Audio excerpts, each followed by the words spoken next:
কত নম্বর ব্যাচ ভাই? হেডমাস্টার আচ্ছা, ক্লাস 2। ঠিক আছে।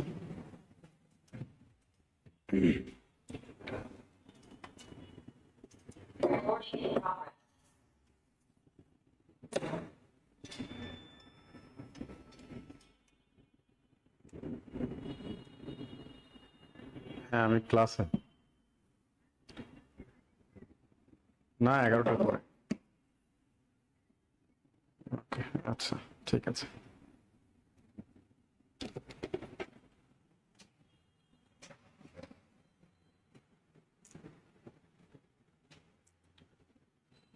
সুপ্রিয় শিক্ষার্থী, আসসালামু আলাইকুম। আশা করি সবাই ভালো আছেন, সুস্থ আছেন। স্বাগত জানাচ্ছি আজকে লাইভ ক্লাসে। আজকে আপনাদের সাথে আমার দ্বিতীয় ক্লাস। আমি গতদিন যেখানে শেষ করেছিলাম সেখান থেকে শুরু করব আজকে।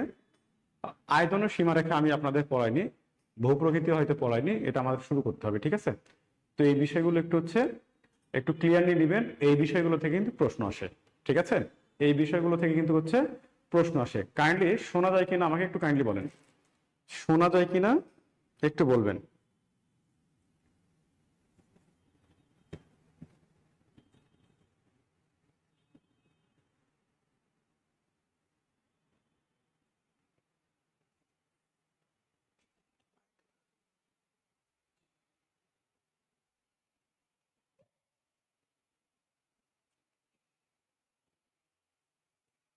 হ্যাঁ, ওয়ালাইকুম আসসালাম।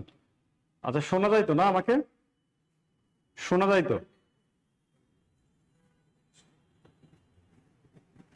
হ্যাঁ, ঠিক আছে।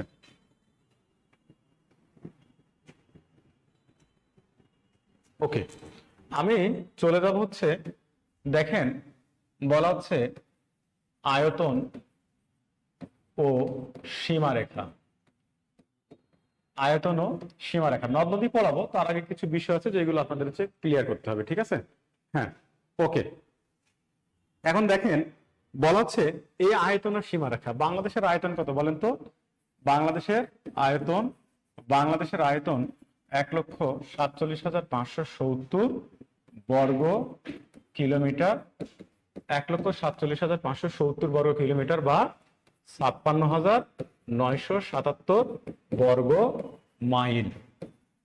56,977 বর্গ মাইল, ঠিক আছে? এরপর দেখেন মোট সীমান্ত দৈর্ঘ্য। মোট সীমান্ত দৈর্ঘ্য, মোট সীমান্ত দৈর্ঘ্য মোট সীমান্ত দৈর্ঘ্য যেটা, সেটা 5,138 কিলোমিটার। 5,138 কিলোমিটার। বাংলাদেশের মোট সীমান্ত দৈর্ঘ্য 5,138 কিলোমিটার, ঠিক আছে? অর্থাৎ দেখেন আমাদের যে বাংলাদেশটা আছে না, আমাদের যে বাংলাদেশটা আছে, আচ্ছা,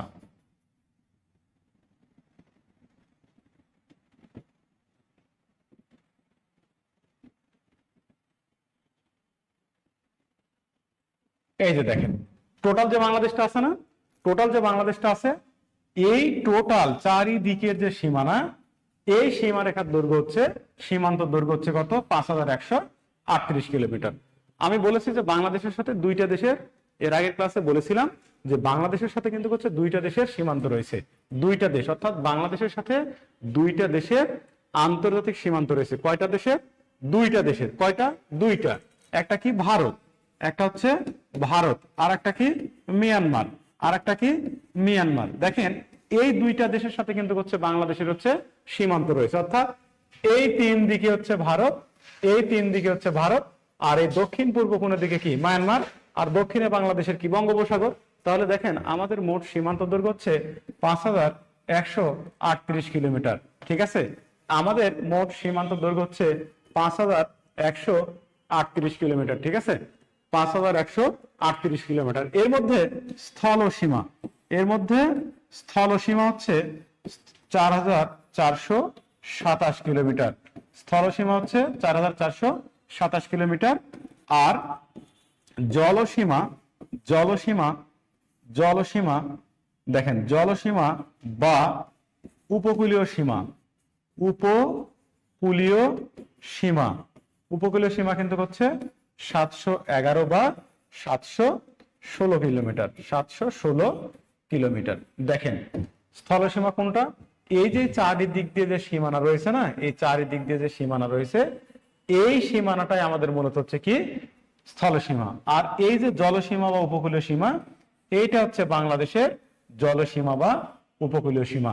এই উপকূলীয় সীমা হচ্ছে 711 বা 716 কিলোমিটার। কারণ বর্ডার গার্ড বাংলাদেশ বলছে যে বাংলাদেশের হচ্ছে উপকূলীয় সীমা বা জলসীমা 711 কিলোমিটার। আবার 9-10 যে বোর্ড ব্যাকরণ বই আছে ওইখানে বলা হচ্ছে বাংলাদেশের উপকূলীয় সীমা হচ্ছে 700, মানে ওই যে 9-10 বোর্ড ব্যাকরণ বলতে কি, ওই যে 9-10 ভূগোল বই আছে না, ওই ভূগোল বইয়ে বলা আছে যে বাংলাদেশের উপকূলীয় সমুদ্র সীমা হচ্ছে, উপকূলীয় দৈর্ঘ্য হচ্ছে, উপকূলীয় তটরেখা বা উপকূলীয় দৈর্ঘ্য হচ্ছে বা উপকূলীয় সীমা হচ্ছে 716 কিলোমিটার। ঠিক আছে, ওকে। এরপর দেখেন বলা হচ্ছে, এরপর দেখেন কি বলা হচ্ছে, এইটা গেল না। এখন আমি বলেছি আপনাদের সাথে যে দুইটা দেশের হচ্ছে সীমানা রয়েছে না, দুইটা দেশের, কয়টা বলেছি, দুইটা দেশের সীমানা রয়েছে না, দুইটা। এই দুইটা দেশকে কি বলেছি, একটা হচ্ছে ভারত, একটা কি, একটা ভারত আর একটা কি মিয়ানমার, একটা ভারত একটা মিয়ানমার। এখন দেখেন ভারতের সাথে মোট সীমান্ত দৈর্ঘ্য কত, ভারতের সাথে সীমান্ত দৈর্ঘ্য হচ্ছে 4156 কিলোমিটার। অর্থাৎ ভারতের সাথে আমাদের সবচেয়ে বেশি হচ্ছে সীমান্ত দৈর্ঘ্য রয়েছে। এবং মিয়ানমারের সাথে দেখেন, মিয়ানমারের সাথে সীমান্ত দৈর্ঘ্য রয়েছে আমাদের 271 বা 280 কিলোমিটার, 280 কিলোমিটার। তাহলে দেখেন আমি বলেছি বাংলাদেশের সাথে দুইটা দেশের আন্তর্জাতিক সীমানা রয়েছে, একটা হচ্ছে ভারত, একটা হচ্ছে মিয়ানমার। এই ভারতের সাথে আমাদের মোট সীমান্ত দৈর্ঘ্য 4156 কিলোমিটার এবং মিয়ানমারের সাথে আমাদের মোট সীমান্ত দৈর্ঘ্য 271 বা 280 কিলোমিটার। বুঝতে পেরেছেন? তাহলে আমাদের মোট আয়তন ছিল 1,47,570 বর্গ কিলোমিটার বা 56,977 বর্গ মাইল। এখন অনেকের প্রশ্ন জাগতে পারে যে আমাদের আয়তন তো বেড়ে গিয়েছে 1,47,500 বর্গ কিলোমিটার, এটা আমরা বলতে পারি, কারণ ছিটমহল বিনিময় চুক্তির পর বাংলাদেশের সীমানা হচ্ছে বেড়ে গেছিল। কিন্তু অ্যাকচুয়ালি ওই 1,47,610 বর্গ কিলোমিটার এটা কিন্তু হচ্ছে ওই যে বাংলাদেশ সরকার কিন্তু গেজেট আকারে প্রকাশ করেন নাই, বাংলাদেশ সরকার কিন্তু হচ্ছে গেজেট আকারে প্রকাশ করে নাই, যার কারণে আমাদের কি বলতে হবে, ওই 1,47,570 বর্গ কিলোমিটারই বলতে হবে। এখন দেখেন পরবর্তীতে যেটা বলেছি যে বাংলাদেশের মোট সীমান্ত দৈর্ঘ্য কত, 5,138 কিলোমিটার। এর মধ্যে স্থলসীমা 4,427 কিলোমিটার, জলসীমা বা উপকূলীয় সীমা হচ্ছে 711 বা 716 কিলোমিটার। এখন দেখেন দুইটা দেশের সাথে আমাদের স্থলসীমা আছে, একটা ভারত একটা মিয়ানমার। তাহলে ভারতের সাথে কত বলেছি, 4,156 আর মিয়ানমারের সাথে 271 বা 280 কিলোমিটার। ঠিক আছে, এই পর্যন্ত বোঝা গেছে কিনা বলেন তো, এই পর্যন্ত বোঝা গেছে কিনা একটু বলেন, এই পর্যন্ত বোঝা গেছে কিনা কাইন্ডলি একটু বলেন।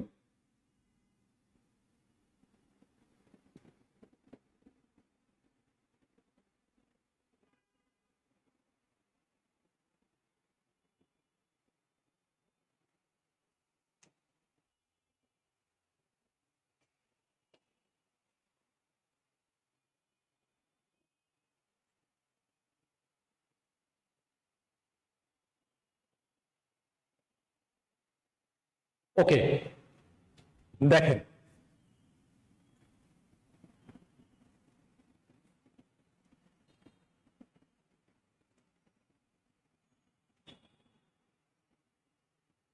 আচ্ছা মেহেদী হাসান, দেখেন বলছি যে বাংলাদেশের মোট আয়তন 1,47,570 বর্গ কিলোমিটার বা 56,970 বর্গ মাইল। এরপর দেখেন বলছি মোট সীমান্ত দৈর্ঘ্য, 5,138 কিলোমিটার। এর মধ্যে স্থলসীমা 4,427 আর উপকূলীয় সীমা বা জলসীমা হচ্ছে 711 বা 716 কিলোমিটার। ঠিক আছে, এর মধ্যে ভারতের সাথে আমাদের সীমান্ত দৈর্ঘ্য রয়েছে 4,156 আর মিয়ানমারের সাথে হচ্ছে 271 বা 280। ঠিক আছে,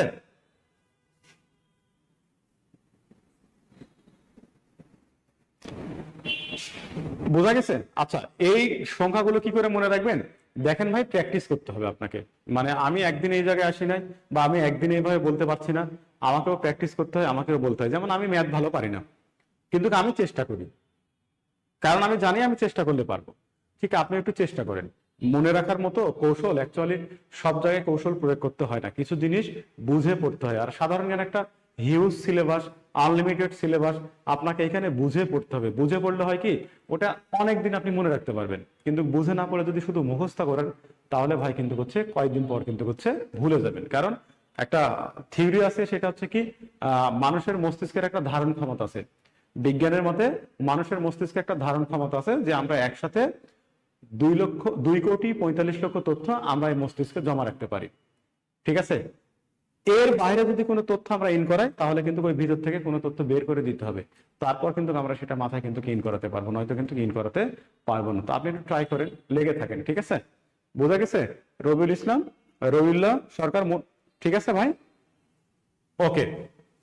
আচ্ছা, এরপরে দেখেন আমরা চলে যাব হচ্ছে কি, আচ্ছা আয়তনের সীমারেখা গেল না। আচ্ছা, এখন দেখেন আমরা চলে যাব হচ্ছে সিট মহল, খুবই গুরুত্বপূর্ণ। সিট মহল, সিট মহলটা কি দেখেন, সিট মহলটা কি বলা হচ্ছে, সিট মহলটা কি দেখেন, সিট মহল হচ্ছে একটা স্বাধীন রাষ্ট্রের অভ্যন্তরে পার্শ্ববর্তী আর একটা স্বাধীন রাষ্ট্রের থেকে যাওয়া অমীমাংসিত ভূখণ্ড। বলা হচ্ছে বাংলাদেশও স্বাধীন দেশ, আবার ইন্ডিয়াও স্বাধীন দেশ, তার মানে দুইটাই স্বাধীন দেশ। তো বলা হচ্ছে একটা স্বাধীন দেশের অভ্যন্তরে পার্শ্ববর্তী আর একটা স্বাধীন দেশের থেকে যাওয়া অমীমাংসিত ভূখণ্ড, অমীমাংসিত ভূখণ্ড। তাহলে দেখেন বলা হচ্ছে কি, একটা স্বাধীন দেশের অভ্যন্তরে পার্শ্ববর্তী আর একটা স্বাধীন দেশের থেকে যাওয়া এই অমীমাংসিত ভূখণ্ডকে কি বলা হয়? সিট মহল বলা হয়। কি বলা হয়? সিট মহল বলা হয়। অর্থাৎ একটা স্বাধীন দেশের অভ্যন্তরে পার্শ্ববর্তী আর একটা স্বাধীন দেশের থেকে যাওয়া অমীমাংসিত ভূখণ্ডকে কি বলা হয়? সিট মহল বলা হয়। ঠিক আছে, বুঝতে পেরেছেন? আচ্ছা, তাহলে দেখেন এই সিট মহল কি বললাম, একটা স্বাধীন দেশের অভ্যন্তরে পার্শ্ববর্তী আর একটা স্বাধীন দেশের থেকে যাওয়া অমীমাংসিত ভূখণ্ড। অর্থাৎ ছিটমহল মানে হচ্ছে, সংক্ষেপে যদি আমরা বলি তাহলে বলবো অমীমাংসিত কিন্তু হচ্ছে ভূখণ্ড। ঠিক আছে, এখন দেখেন এই যে বাংলাদেশ এবং ভারতের যে ছিটমহল সমস্যা, এই ছিটমহল সমস্যার সৃষ্টি হয়, ছিটমহল সমস্যার সৃষ্টি হয় কিন্তু হচ্ছে, সৃষ্টি হয় কত সালে? সৃষ্টি হয়, ছিটমহল সমস্যার সৃষ্টি হয় কিন্তু 1947 সালে। অর্থাৎ 1947 সালে যখন ভারত এবং পাকিস্তান দুইটা স্বাধীন রাষ্ট্রের জন্ম হয়, তখনই কিন্তু আমাদের এই ছিটমহল সমস্যার কিন্তু হচ্ছে সৃষ্টি হয়। বুঝতে পেরেছেন? ছিটমহল সমস্যার সৃষ্টি হয় কত সালে? 1947 সালে। কত সালে? 1947 সালে। ঠিক আছে, এখন দেখেন মোট ভারত এবং বাংলাদেশের মোট ছিটমহল কয়টা? মোট ছিটমহল এই মোট ছিটমহল হচ্ছে 162টি। মোট ছিটমহল কয়টি? 162টি। অর্থাৎ ভারতের 111টি, বাংলাদেশের 51টি। তাহলে কয়টা হলো টোটাল? 162টি। অর্থাৎ বাংলাদেশের অভ্যন্তরে ভারতের যে ছিটমহল ছিল সেটা হচ্ছে টোটাল কয়টা? 111টি। আবার ইন্ডিয়ার অভ্যন্তরে বাংলাদেশের যে ছিটমহল ছিল সেটা হচ্ছে 51টি। অর্থাৎ বাংলাদেশের অভ্যন্তরে ভারতের ছিটমহল ছিল কয়টি? 111টি। আর ভারতের অভ্যন্তরে বাংলাদেশের ছিটমহল ছিল হচ্ছে কয়টি? ভারতের অভ্যন্তরে বাংলাদেশের ছিটমহল ছিল 51টি। এই টোটাল কয়টা হলো?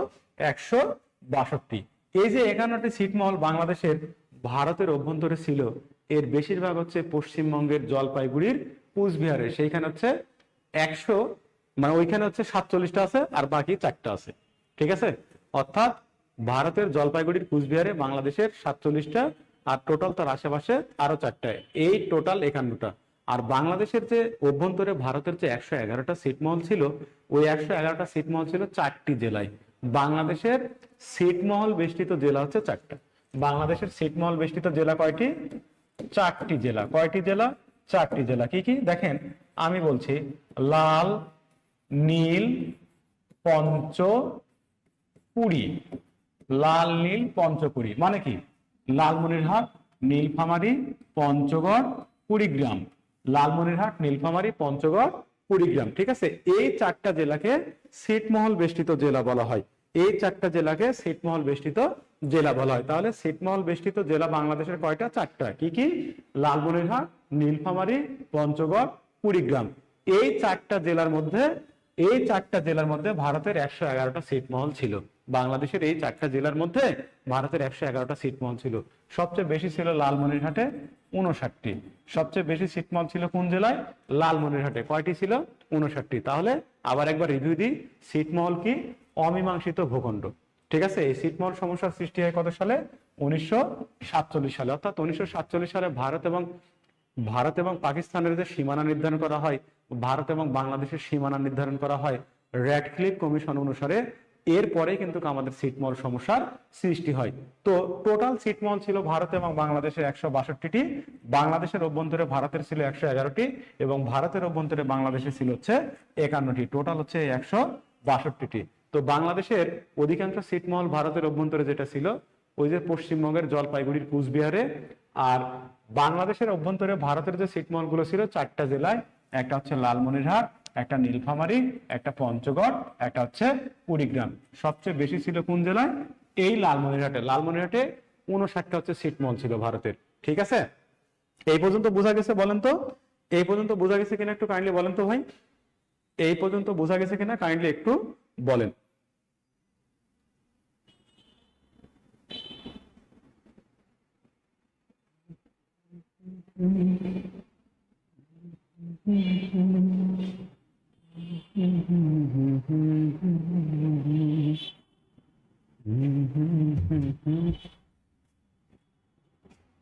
ওকে, এটা শেষ হয়নি ছিটমহল। দেখেন এখনো আরো অনেক কাহিনী আছে। কাহিনী কি? কাহিনী কি দেখেন, এই যে টোটাল 162টা ছিটমহল আছে না? আচ্ছা, ছিটমহল বিনিময় চুক্তি, ছিটমহল বিনিময় চুক্তি কার্যকর হয় কবে? বলা হয় ছিটমহল বিনিময় চুক্তি কার্যকর হয় 1 আগস্ট 2015 সালে। 1 আগস্ট 2015 সালে ছিটমহল বিনিময় চুক্তি কার্যকর হয়। ছিটমহল বিনিময় চুক্তি কার্যকর হয় কত সালে? 1 আগস্ট 2015 সালে। বলা হয় 31 জুলাই, মানে ভারতের সময় 31 জুলাই মধ্যরাতে, কিন্তু বাংলাদেশ সময় 1 আগস্ট 2015 সালে ছিটমহল বিনিময় চুক্তি কার্যকর হয়। কিভাবে হইলো? ওই যে বাংলাদেশের অভ্যন্তরে ভারতের 111টা ছিটমহল ছিল, এই 111টা ছিটমহল ভারত বাংলাদেশকে দিয়ে দিল। আর ভারতের অভ্যন্তরে বাংলাদেশের যে 51টা ছিটমহল ছিল, ভারতের অভ্যন্তরে বাংলাদেশের যে 151টা ছিটমহল ছিল টোটাল, ওই 51টা ছিটমহল বাংলাদেশ ভারতকে দিয়ে দিল। দেওয়ার মধ্য দিয়ে আমাদের এই ছিটমহল সমস্যার সমাধান হয় 2015 সালে। অর্থাৎ 2015 সালের 1 আগস্ট কি হয়? ভারত এবং বাংলাদেশ ছিটমহল বিনিময় চুক্তি কার্যকর হয় এবং এর মধ্যে দিয়ে ছিটমহল সমস্যার সমাধান হয়। ভারতের সংবিধানের 100তম সংশোধনীতে এটা কার্যকর করা হয়। ক্লিয়ার? বোঝা গেছে? আচ্ছা, বোঝা গেছে এই পর্যন্ত? দেখেন তো, তাহলে ছিটমহল বিনিময় চুক্তি কার্যকর হলো কত সালে? ওকে, এখন দেখেন 3 বিঘা করিডোর। এখনকার টপিক আমার হচ্ছে কি? 3 বিঘা করিডোর। 3 বিঘা করিডোর। করিডোর মানে কিন্তু রাস্তা। করিডোর মানে কি? রাস্তা। আমি আপনাদের আগে একটু একটা জেলার নাম বললাম না, লালমনিরহাট, যে জেলায় সবচেয়ে বেশি ছিটমহল ছিল 59টা। তো ওই লালমনিরহাট জেলার সবচেয়ে বড় যে ছিটমহল গুলো ছিল, একটা হচ্ছে দহগ্রাম, ঠিক আছে, আর একটা হচ্ছে আঙ্গুরপোতা। একটা হচ্ছে দহগ্রাম, একটা হচ্ছে আঙ্গুরপোতা। এই দুইটা ছিটমহলের মাঝখানে যে জায়গাটা রয়েছে, এই জায়গাটা হচ্ছে ভারতের। এই জায়গাটা হচ্ছে কি? ভারতের। এই জায়গাটা কি? ভারতের। তো এই দুইটা ছিটমহলের লোকজন এই পারে থেকে এই পারে আসতে পারে না। বুঝতে পেরেছেন? দেখেন 3 বিঘা করিডোর কি? এটা একটা রাস্তা, সুড়ঙ্গ রাস্তা। তখন কি করলো দেখেন, ভারত বাংলাদেশ সীমান্ত চুক্তি। এই ভারত বাংলাদেশ সীমান্ত চুক্তিকে মুজিব ইন্দিরা চুক্তিও বলা হয়। মুজিব ইন্দিরা, মানে ভারতের প্রথম নারী প্রধানমন্ত্রী ছিল না ইন্দিরা গান্ধী, আর বাংলাদেশের এই যে স্বাধীনতার আমাদের জনক বলি না, স্বাধীনতার ঘোষক বলি না, বঙ্গবন্ধু শেখ মুজিবুর রহমান। তো বঙ্গবন্ধু শেখ মুজিবুর রহমান এবং ইন্দিরা গান্ধী কি করলো, 16ই মে 1974 সালে এই ভারত বাংলাদেশ সীমান্ত চুক্তি করলো, যা মুজিব ইন্দিরা নামেও পরিচিত। ওই সীমান্ত চুক্তি অনুসারে বাংলাদেশ কি করলো, বাংলাদেশ বেড়ুবাড়ি নামে পঞ্চগড় জেলায় একটা বাংলাদেশের ছিটমহল ছিল, পঞ্চগড়। ঠিক আছে, এই বেড়ুবাড়ি নামে বাংলাদেশের একটা ছিটমহল ছিল পঞ্চগড় জেলায়। এই বেড়ুবাড়ি ছিটমহল কি করলো, ভারতকে বাংলাদেশ দান করলো, ভারতকে দান করলো। বিনিময়ে বাংলাদেশ লাভ করলো কি, 3 বিঘা করিডোর। অর্থাৎ এই বেড়ুবাড়ি ছিটমহল ভারতকে হস্তান্তর করলো বা দান করলো, বিনিময়ে বাংলাদেশ লাভ করলো কি, এই 3 বিঘা করিডোর। এই 3 বিঘা করিডোর কোন জেলায় অবস্থিত, লালমনিরহাট জেলায় অবস্থিত, লালমনিরহাট জেলায় অবস্থিত। কোথায়, এই যে দহগ্রাম এবং অঙ্গারপাতা ছিটমহল আছে না, এই ছিটমহলের মাঝখানে, এই মাঝখানে যে রাস্তাটা দেখেন, বলা হচ্ছে এই যে মাঝখানের যে রাস্তা, এই মাঝখানের যে রাস্তা, এই রাস্তা এই পারেও ইন্ডিয়া, এই পারে ইন্ডিয়া, মাঝখানে যে জায়গাটা আছে এটাই হচ্ছে 3 বিঘা করিডোর। অর্থাৎ 3 বিঘা জমির পরিমাণ ভারত বাংলাদেশকে একটা রাস্তা দিল। এই দহগ্রাম এবং অঙ্গারপাতা ছিটমহলের মাঝখানে 3 বিঘা জমির পরিমাণ একটা রাস্তা দিল, যেটা 3 বিঘা করিডোর নামে পরিচিত। এই 3 বিঘা করিডোর লালমনিরহাটে অবস্থিত, তিস্তা নদীর তীরে। কোন নদীর তীরে, তিস্তা নদীর তীরে, যার দৈর্ঘ্য এবং প্রস্থ হচ্ছে 178 গুণ 85 মিটার, 178 গুণ 85 মিটার। অর্থাৎ 3 বিঘা করিডোরের আয়তন হচ্ছে, 3 বিঘা করিডোরের আয়তন, 3 বিঘা করিডোরের, এই যে দেখেন 3 বিঘা করিডোরের আয়তন 178 গুণ 85 মিটার। অর্থাৎ দৈর্ঘ্য হচ্ছে 178 মিটার আর প্রস্থ হচ্ছে 85 মিটার। টোটাল 3 বিঘা জমি পরিমাণ বাংলাদেশকে একটা রাস্তা দিল ভারত, যেটা দহগ্রাম এবং আঙ্গরপাতা ছিটমহলের মাঝখানে, ওইটাকেই বলা হচ্ছে 3 বিঘা করিডোর। ওইটাকে কি বলা হচ্ছে, 3 বিঘা করিডোর। তাহলে 3 বিঘা করিডোর কি, একটা রাস্তা। কোথায় অবস্থিত, লালমনিরহাট জেলায়। কোথায় অবস্থিত, লালমনিরহাট জেলায়। কোন নদীর তীরে, তিস্তা নদীর তীরে। এর দৈর্ঘ্য প্রস্থ কত, 178 গুণ 85 মিটার। ঠিক আছে, কোন দুইটা ছিটমহলের মাঝখানে এই রাস্তা, দহগ্রাম এবং আঙ্গরপাতা। তাহলে দহগ্রাম আঙ্গরপাতা ছিটমহল কোথায়, লালমনিরহাটে। ওকে, এরপর দেখেন বলা হচ্ছে যে বাংলাদেশ কোন ছিটমহল হস্তান্তর করার মধ্য দিয়ে এই 3 বিঘা করিডোর লাভ করে, সেটা হচ্ছে বেড়ুবাড়ি ছিটমহল। এই বেড়ুবাড়ি ছিটমহল বাংলাদেশ ভারতকে হস্তান্তর করে, বিনিময়ে বাংলাদেশ লাভ করে কি, 3 বিঘা করিডোর। এই বেড়ুবাড়ি ছিটমহল হচ্ছে বাংলাদেশের সর্ব উত্তরে জেলা পঞ্চগড়ে অবস্থিত। ঠিক আছে,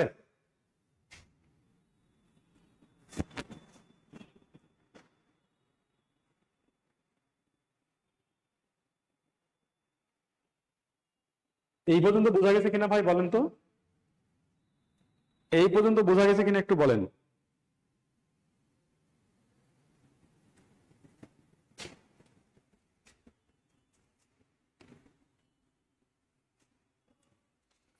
জাইনাশান, ওইটা লাগবে না ভাই, তাই জন্য বলি নাই।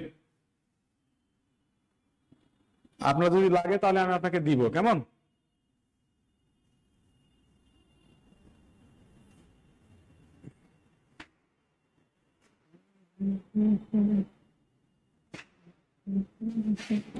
এই পর্যন্ত বোঝা গেছে ভাই বলেন তো। ঠিক আছে, ওকে।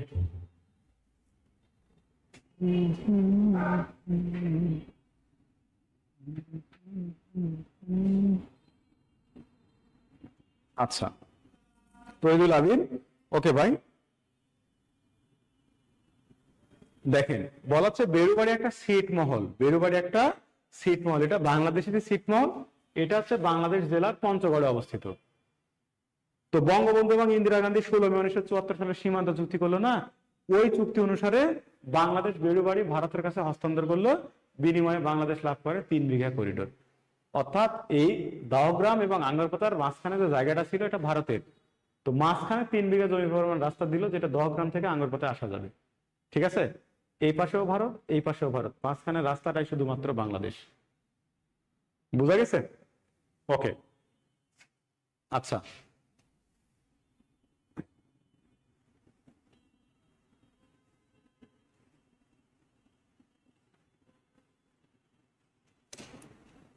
দেখেন, বলা হচ্ছে দহগ্রাম এবং আঙ্গরপোতা, এটা তো একটা সিট মল না, লালমনিরহাটে অবস্থিত। বলা হচ্ছে 3 বিঘা করিডোর কি, এটা একটা রাস্তা, মেইনলি একটা রাস্তা। এটা কোথায় অবস্থিত?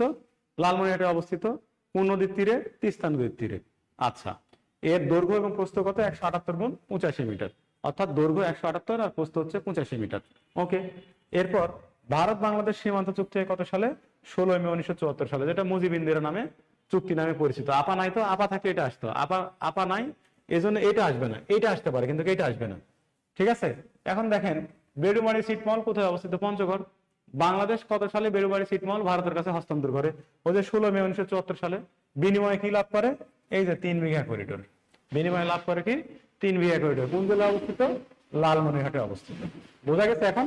এখন তো ক্লিয়ার না? এখন তো ক্লিয়ার হয়েছেন, হয়েছেন না?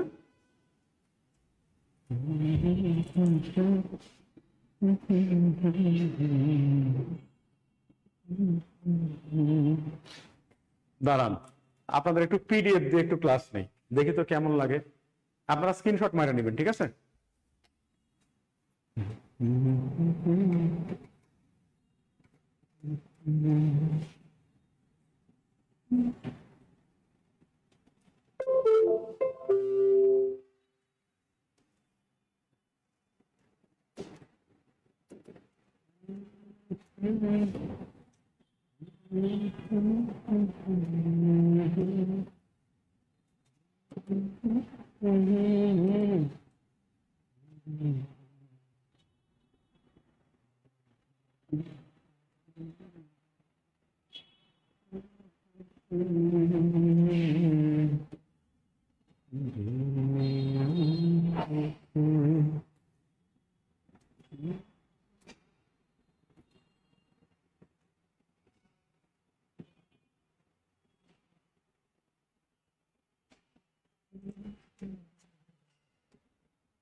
আচ্ছা,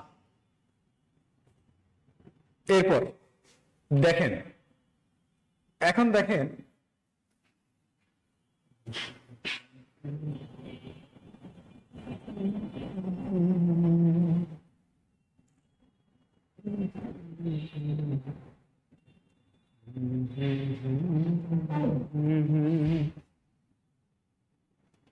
দেখেন এই এখন দেখা যায় বলেন তো?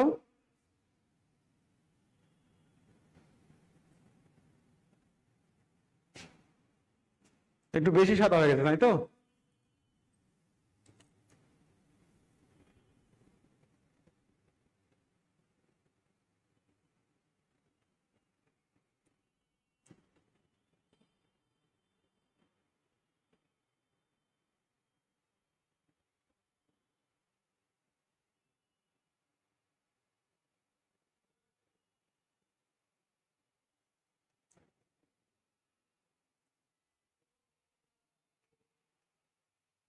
আচ্ছা, একটু লাইট বেশি আছে, আমি লাইট কমা দিচ্ছি, ঠিক আছে? লাইট কমা দিলে দেখা যাবে, ঠিক আছে? একটু ওয়েট করেন, 2 মিনিট ওয়েট করেন।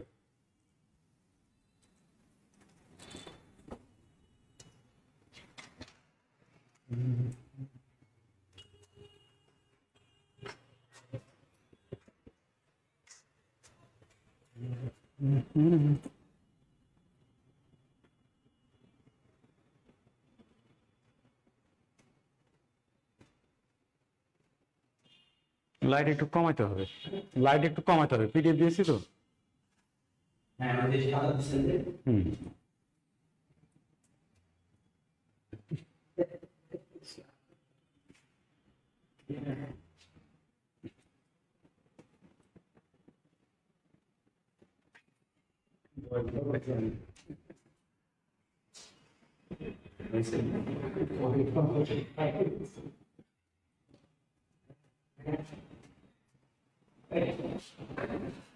হ্যাঁ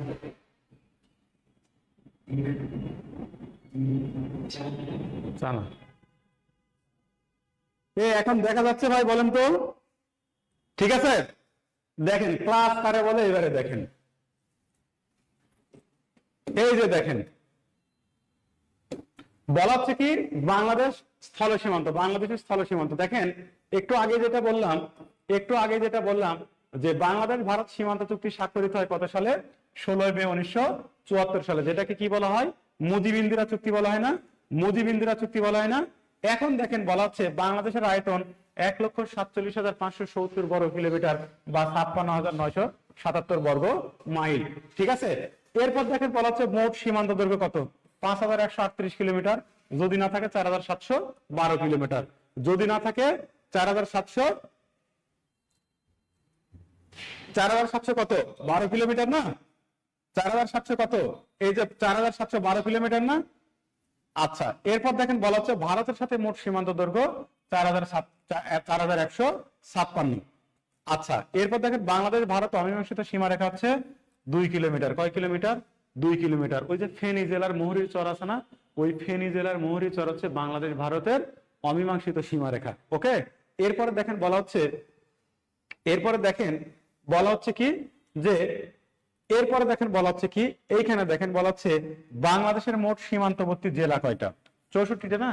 আমাদের সীমান্ত টোটাল জেলা কয়টা আমাদের বাংলাদেশের? 64টা জেলা না? বাংলাদেশের কয়টা জেলা বলেন তো? বাংলাদেশের মোট জেলা কয়টা? 64টা না? বাংলাদেশের মোট জেলা কয়টা? এই যে 64টা জেলা, এর মধ্যে কিন্তু সীমান্তবর্তী জেলা কিন্তু 32টা। সীমান্তবর্তী জেলা কয়টা বলেছি? 32টা। কয়টা? 32টা। ভারতের সাথে 30টা, মিয়ানমারের সাথে হচ্ছে 3টা, তাহলে 33টা হলো। কিন্তু দেখেন বলা হচ্ছে এখানে যে ভারত ও মিয়ানমারকে স্পর্শ করেছে যে জেলা, সেটা হচ্ছে রাঙামাটি জেলা। তার মানে কি এই রাঙামাটি জেলা, দেখেন আমি আপনাদের এখানে একটা মানচিত্র অঙ্কন করতেছি, এই মানচিত্র অঙ্কন করে এখানে বুঝাইতেছি যে বাংলাদেশের মোট সীমান্তবর্তী জেলা কয়টি? বাংলাদেশের মোট সীমান্তবর্তী জেলা হচ্ছে 32টি। কয়টি? 32টি। ভারতের সাথে হচ্ছে 30টি, মিয়ানমারের সাথে হচ্ছে 3টি। এইখানে বাংলাদেশের একটা জেলা আছে, ওই জেলার নাম হচ্ছে রাঙামাটি। ওই রাঙামাটি জেলা কি হয়েছে? ভারত মানে ইন্ডিয়া এবং মিয়ানমার এই উভয় দেশকে কিন্তু স্পর্শ করেছে, যার কারণে বাংলাদেশের একটা মাইনাস হয়ে যাবে জেলা, হয়ে 33টির জায়গায় কয়টা হয়ে যাবে? 32টি। তাহলে বাংলাদেশের মোট সীমান্তবর্তী জেলা কয়টি? 32টি। ভারতের সাথে কয়টি? 30টি। মিয়ানমারের সাথে কয়টি? 3টি। আর বাংলাদেশের কোন জেলা ভারত এবং মিয়ানমার উভয় দেশকে স্পর্শ করেছে? সেটা হচ্ছে রাঙামাটি জেলা। বুঝতে পেরেছেন? পার্বত্য চট্টগ্রামের একটা জেলা। পার্বত্য চট্টগ্রামের জেলা কিন্তু 3টা, এখানে রাঙামাটি, এখানে খাগড়াছড়ি, এখানে হচ্ছে বান্দরবান। রাঙামাটি, খাগড়াছড়ি, বান্দরবান এই 3টা জেলাকে কি বলা হয়? পার্বত্য চট্টগ্রামের জেলা বলা হয়। ঠিক আছে, তো এই বাংলাদেশের যে 64টা জেলা রয়েছে, সবচেয়ে বড় জেলা আয়তনে এই রাঙামাটি। সবচেয়ে আয়তনে বড় জেলা কোনটা? রাঙামাটি। সবচেয়ে বড় জেলা কোনটা? রাঙামাটি। বুঝতে পেরেছেন? তাহলে বাংলাদেশের আয়তনে সবচেয়ে বড় জেলার নাম কি? রাঙামাটি জেলা। ভারত এবং মিয়ানমারকে স্পর্শ করেছে কোন জেলা? রাঙামাটি জেলা। বাংলাদেশের সীমান্তবর্তী জেলা কয়টি? 32টি। ভারতের সাথে কয়টি? 30টি। মিয়ানমারের সাথে কয়টি? 3টি। মিয়ানমারের সাথে 3টি কি কি জানেন?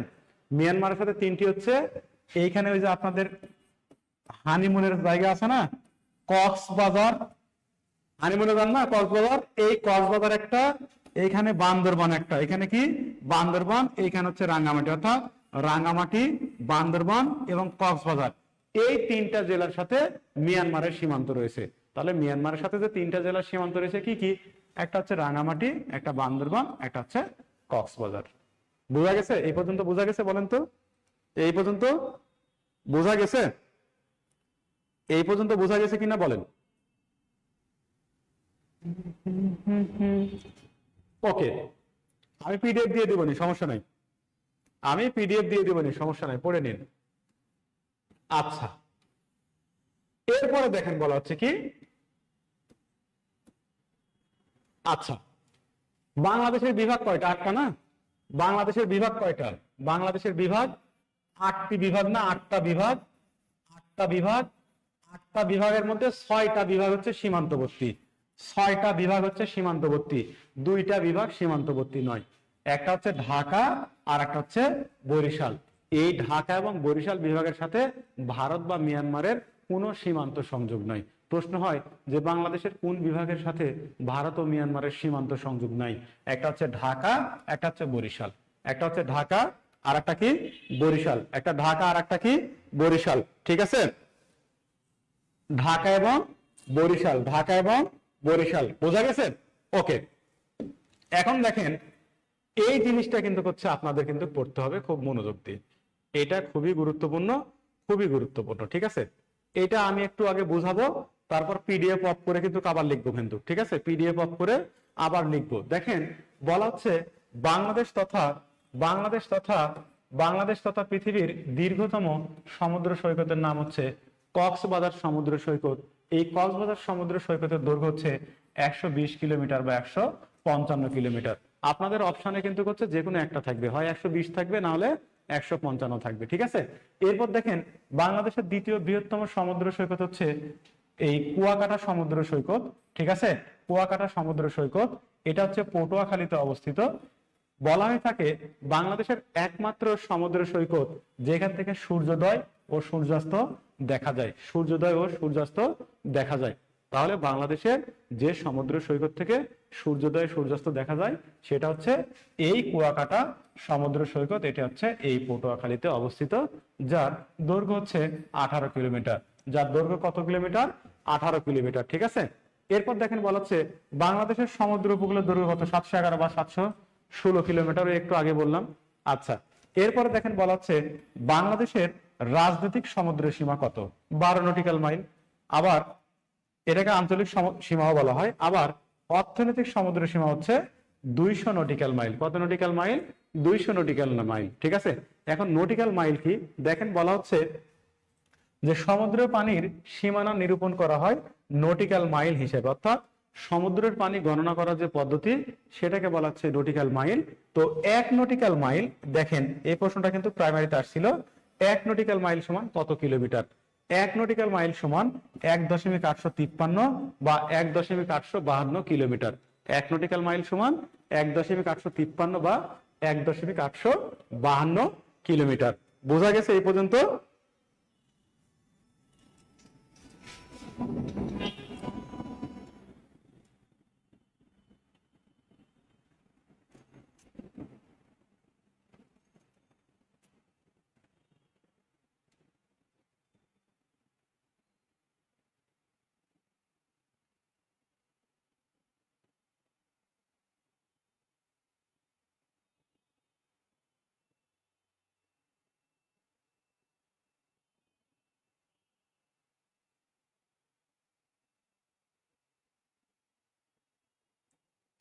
এই পর্যন্ত বোঝা গেছে বলেন তো?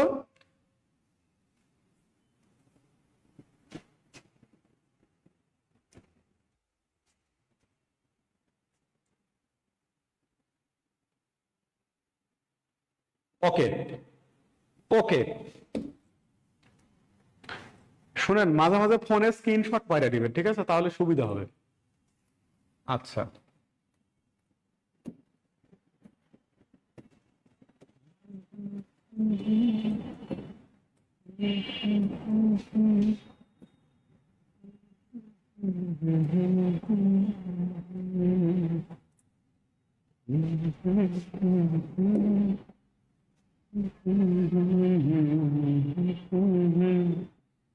ওকে, আচ্ছা,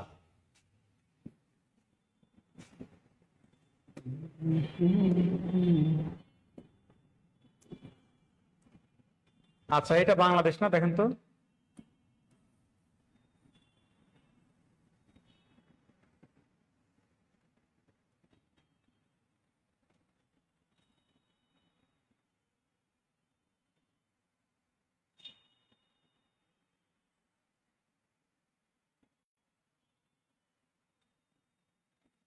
দেখেন এটা বাংলাদেশের কি উত্তর না? এটা উত্তর, এটা দক্ষিণ, এটা হচ্ছে পূর্ব, এটা হচ্ছে পশ্চিম, এটা হচ্ছে পশ্চিম। দেখেন বলা হচ্ছে বাংলাদেশের সর্ব উত্তরের জেলা, এই যে সর্ব উত্তরের জেলা কি? পঞ্চগড়। এই যে পঞ্চগড় জেলা কিন্তু এইখানে, সর্ব উত্তরের জেলা কি পঞ্চগড়, ঠিক আছে, সর্ব উত্তরের জেলা হচ্ছে পঞ্চগড়। এরপর দেখেন সর্ব উত্তরের থানার নাম কি তেঁতুলিয়া, সর্ব উত্তরের থানার নাম কি তেঁতুলিয়া, ঠিক আছে, সর্ব উত্তরের থানার নাম কি, সর্ব উত্তরের থানার নাম কি তেঁতুলিয়া। এরপর দেখেন ইউনিয়ন হচ্ছে বাংলাবান্ধা আর স্থান হচ্ছে জায়গিরজোত। তাহলে বাংলাদেশের সর্ব উত্তরের জেলা পঞ্চগড়, থানা হচ্ছে তেঁতুলিয়া, ইউনিয়ন হচ্ছে বাংলাবান্ধা আর স্থান হচ্ছে কি জায়গিরজোত, ঠিক আছে। এরপর দেখেন সর্বদক্ষিণের জেলা কি, সর্বদক্ষিণের এই যে এখানে কক্সবাজার, সর্বদক্ষিণের জেলা এখানে কি এই যে কক্সবাজার, থানা হচ্ছে টেকনাফ, ইউনিয়ন হচ্ছে সেন্ট মার্টিন আর স্থান হচ্ছে সেনাদ্বীপ, স্থান কি সেনাদ্বীপ। এরপরে দেখেন সর্বপূর্বের জেলা, এই যে এখানে সর্বপূর্বে, এই সর্বপূর্বের জেলা হচ্ছে বান্দরবান, থানা হচ্ছে স্থানচি, স্থান হচ্ছে আখাইড়। এরপর দেখেন বলা হচ্ছে সর্বপশ্চিম, এইখানে জেলা, এটা কি সর্বপশ্চিমের জেলা হচ্ছে কি চাঁপাইনবাবগঞ্জ, সর্বপশ্চিমের জেলার নাম কি চাঁপাইনবাবগঞ্জ, থানা হচ্ছে শিবগঞ্জ আর স্থান হচ্ছে কি মনাকষা, স্থান হচ্ছে কি মনাকষা। তাহলে বাংলাদেশের সর্ব উত্তরের জেলা হচ্ছে পঞ্চগড়, ঠিক আছে।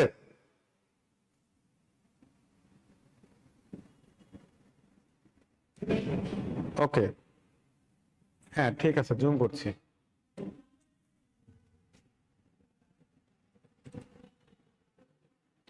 এইবারে দেখা যায়, দেখেন তো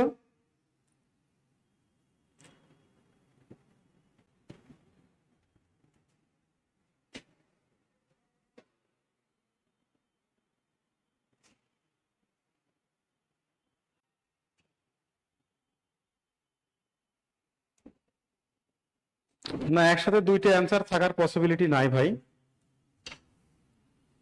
একসাথে দুইটা অ্যান্সার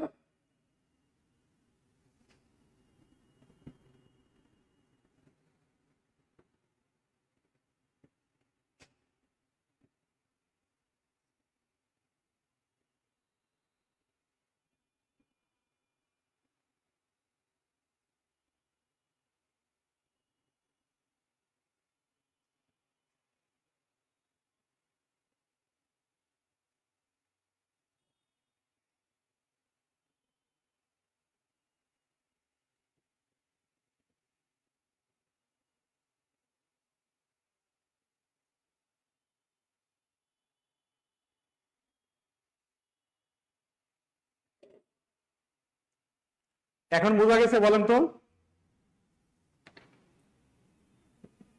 হ্যাঁ দিয়ে দিব, গত ক্লাসের পিডিএফটাও দিয়ে দিব ভাই, দেখেন। ওকে, আচ্ছা, তাহলে সর্ব উত্তরের জেলা হচ্ছে পঞ্চগড়, সর্ব উত্তরের জেলা হচ্ছে পঞ্চগড়, ঠিক আছে, সর্ব উত্তরের জেলা হচ্ছে পঞ্চগড়, থানা হচ্ছে তেঁতুলিয়া, ইউনিয়ন হচ্ছে বাংলাবান্ধা, স্থান হচ্ছে জায়গিরজোট। এরপর সর্বদক্ষিণের জেলা কক্সবাজার, আপনাদের হানিমুনের জায়গা। এরপর থানা হচ্ছে টেকনাফ, ইউনিয়ন হচ্ছে সেন্ট মার্টিন, স্থান হচ্ছে সেনাদ্বীপ। বাংলাদেশের সর্বদক্ষিণের স্থানের নাম হচ্ছে সেনাদ্বীপ। এরপরে দেখেন সর্বপূর্বের জেলা বান্দরবান, থানা হচ্ছে স্থানচি, স্থান হচ্ছে আখাইড়। এরপর দেখেন সর্বপশ্চিমের জেলা হচ্ছে চাঁপাইনবাবগঞ্জ, থানা হচ্ছে শিবগঞ্জ আর স্থান হচ্ছে কি মনাকষা, স্থান হচ্ছে কি মনাকষা, ঠিক আছে।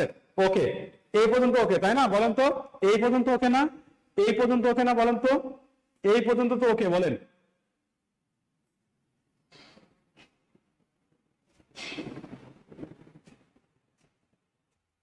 ওকে, আচ্ছা, এরপরে দেখেন বলা হচ্ছে কি বাংলাদেশের সর্বদক্ষিণে, তার মানে কি সর্বদক্ষিণে কি সেনাদ্বীপ বলেছিলাম না, সেনাদ্বীপ না স্থানের নাম সর্বদক্ষিণে। বলা হচ্ছে সর্বদক্ষিণের ইউনিয়নের নাম কি বলেছিলাম, সর্বদক্ষিণের ইউনিয়নের নাম কি বলেছিলাম, ওই যে সেন্ট মার্টিন বলেছিলাম না, সেন্ট মার্টিন। তাহলে সর্বদক্ষিণের ছোট ইউনিয়নের নাম কি সেন্ট মার্টিন, যার আয়তন কত 8 বর্গ কিলোমিটার, সেন্ট মার্টিনের আয়তন কত 8 বর্গ কিলোমিটার। এরপরে দেখেন বলা হচ্ছে যে বাংলাদেশের উত্তর পূর্ব কোণের, উত্তর পূর্ব কোণ, এইটা আপনাদের একটু আমার বোঝানো লাগবে। এখন দেখেন উত্তর পূর্ব কোণের উপজেলা কি, এই যে জকিগঞ্জ সিলেট, জকিগঞ্জ কি সিলেট না, উত্তর পূর্ব কোণের উপজেলার নাম কি জকিগঞ্জ সিলেট। এরপর দেখেন বলা হচ্ছে দক্ষিণ পশ্চিম কোণ, দক্ষিণ পশ্চিম কোণ, এই দক্ষিণ পশ্চিম কোণের উপজেলা হচ্ছে শ্যামনগর সাতক্ষীরা, দক্ষিণ পশ্চিম কোণের উপজেলার নাম হচ্ছে শ্যামনগর সাতক্ষীরা। এরপর দেখেন বলা হচ্ছে বাংলাদেশের উত্তর পশ্চিম কোণের উপজেলা, উত্তর আবার পশ্চিম কোণের উপজেলা কি? শিবগঞ্জ, চাঁপাইনবাবগঞ্জ, ঠিক আছে। এবং দক্ষিণ পূর্ব কোণের উপজেলার নাম হচ্ছে টেকনাফ। দক্ষিণ পূর্ব কোণের উপজেলার নাম হচ্ছে টেকনাফ। এখন উত্তর পূর্ব কোনটা, দক্ষিণ পূর্ব কোনটা, এইটা আপনারা একটু বুঝেন। দেখেন, আচ্ছা, এইখানে আমি বাংলাদেশের ম্যাপ অঙ্কন করতেছি। দেখেন, এইখানে বাংলাদেশের ম্যাপ অঙ্কন করতেছি, ছোট্ট করে অঙ্কন করতেছি, একটু বুঝেন।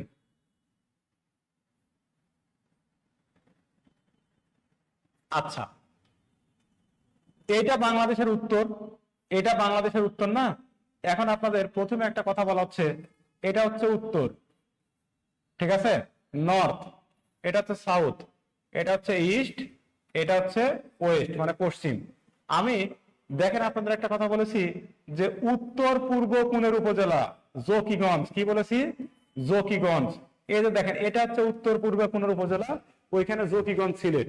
এরপর দেখেন বলছি দক্ষিণ পূর্ব কোণের উপজেলা, দক্ষিণ পূর্ব কোণ, এটা দক্ষিণ না, এটা পূর্ব না, তাহলে কর্নারে না। দেখেন তো দক্ষিণ পূর্ব কোণের উপজেলা কোনটা? সরি, এটা না, হ্যাঁ, দক্ষিণ পূর্ব কোণের উপজেলা, দক্ষিণ পূর্ব কোণের উপজেলা, দক্ষিণ পূর্ব কোণের উপজেলা। দেখেন, এটা কক্সবাজার না, এখানে একটা উপজেলা আছে না, তার নাম কি? টেকনাফ না? তাহলে দেখেন এইটা হচ্ছে দক্ষিণ পূর্ব কোণের উপজেলা, এখানে টেকনাফ। এরপর আবার দেখেন বলা হচ্ছে দক্ষিণ পশ্চিম, এই যে দক্ষিণ পশ্চিম, এইখানে একটা উপজেলা আছে, তার নাম হচ্ছে শ্যামনগর, শ্যামনগর। এটা দক্ষিণ, এটা হচ্ছে পশ্চিম, দক্ষিণ পশ্চিম। এই দক্ষিণ পশ্চিম কোণের উপজেলা শ্যামনগর, সাতক্ষীরা। আর বলা হচ্ছে উত্তর পশ্চিম কোণের উপজেলা হচ্ছে শিবগঞ্জ, চাঁপাইনবাবগঞ্জ। তাহলে দেখেন, এটা হচ্ছে উত্তর, এটা হচ্ছে পূর্ব। এই উত্তর পূর্ব কোণের উপজেলা জকিগঞ্জ সিলেট, আবার দক্ষিণ পূর্ব কোণের উপজেলা টেকনাফ, আবার দক্ষিণ পশ্চিম কোণের উপজেলা হচ্ছে শ্যামনগর, সাতক্ষীরা, আবার উত্তর পশ্চিম কোণের উপজেলা হচ্ছে শিবগঞ্জ, চাঁপাইনবাবগঞ্জ। এই পর্যন্ত বোঝা গেছে কিনা বলেন তো?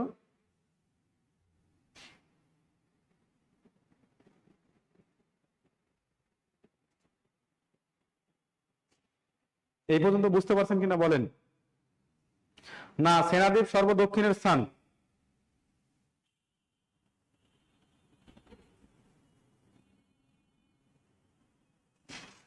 ওকে, ঠিক আছে, আচ্ছা, ওকে, এটা বাদ, এটা বাদ, পিডিএফ আপাতত বাদ, পিডিএফ আপাতত বাদ, পিডিএফ আপাতত বাদ, ঠিক আছে। আচ্ছা, পিডিএফ আপাতত বাদ।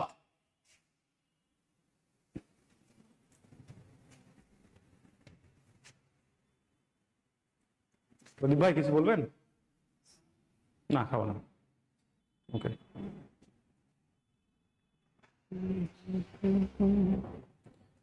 ওকে, দেখেন আপনাদের আজকে যেটা পড়াবো বাংলাদেশের সমুদ্র সীমা পড়াবো, ঠিক আছে। সমুদ্র সীমা কি আপনাদের একটু আগে আমি পড়াইছি না, যে বাংলাদেশের সমুদ্র সীমা কত? 12 নটিক্যাল মাইল। রাজনৈতিক সমুদ্র সীমা, অর্থনৈতিক কত? 200 নটিক্যাল মাইল। পড়াইছি না? 1 নটিক্যাল মাইল সমান পড়াইলাম না, যে 1.853 কিলোমিটার 1 নটিক্যাল মাইল সমান। এখন দেখেন এই যে সমুদ্রের পানি হিসাব করা হইলো,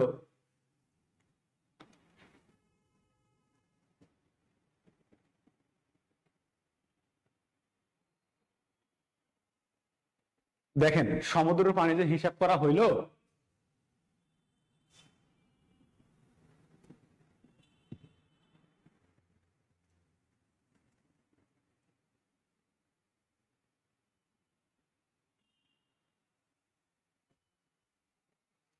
দেখেন সমুদ্রের পানিতে হিসাব করা হইলো, এটা কি করে করা হইলো?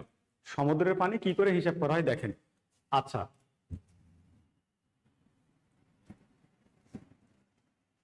দেখেন আনক্লজ, আনক্লজ, এই আনক্লজটা কি?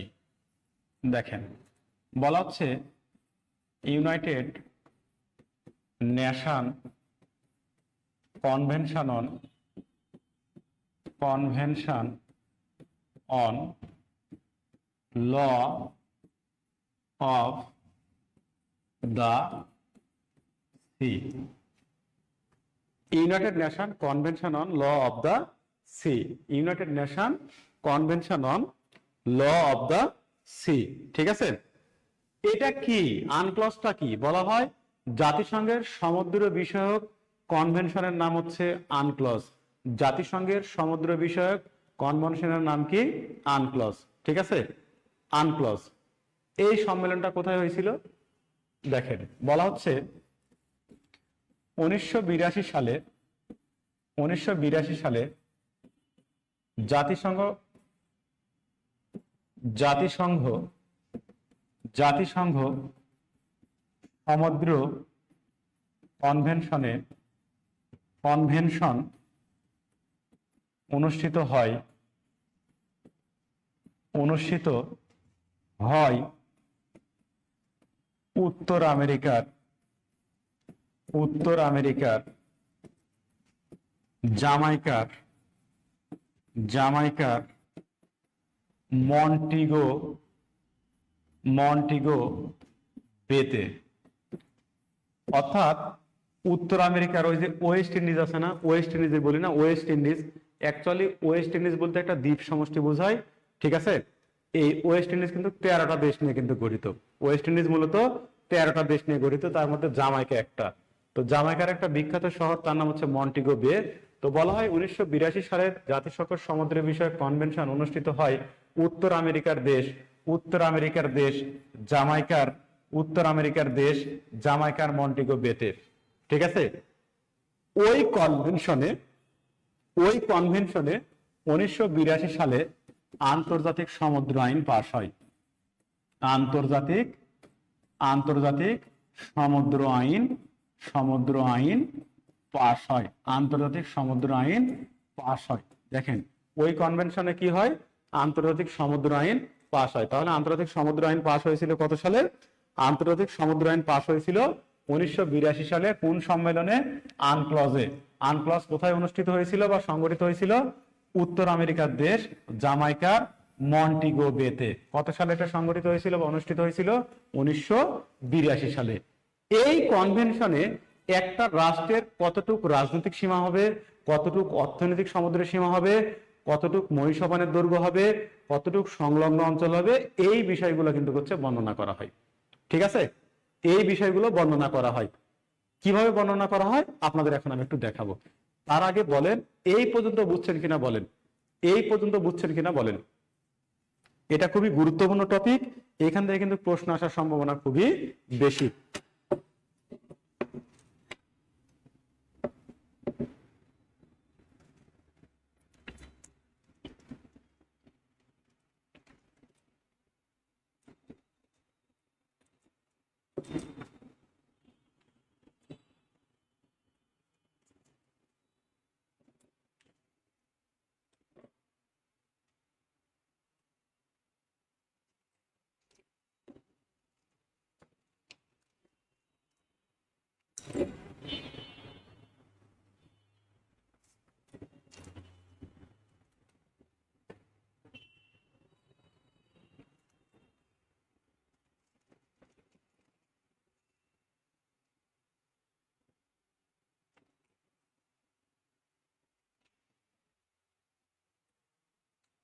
দেখেন, বলা হচ্ছে জাতিসংঘ সমুদ্র বিষয়ক যে কনভেনশনটা হয়, এটা হয়েছিল জামাইকার মন্টিগো বেতে।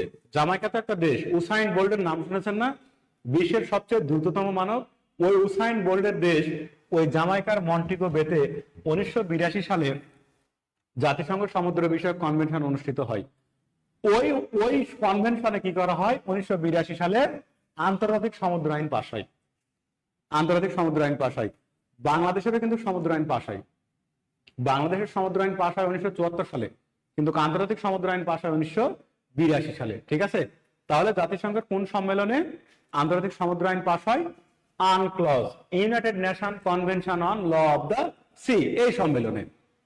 ঠিক আছে, এখন এই সম্মেলনে কি বলা হচ্ছে? একটু দেখেন। এই সম্মেলনে বলা হচ্ছে কি? এই সম্মেলনে বলা হচ্ছে কি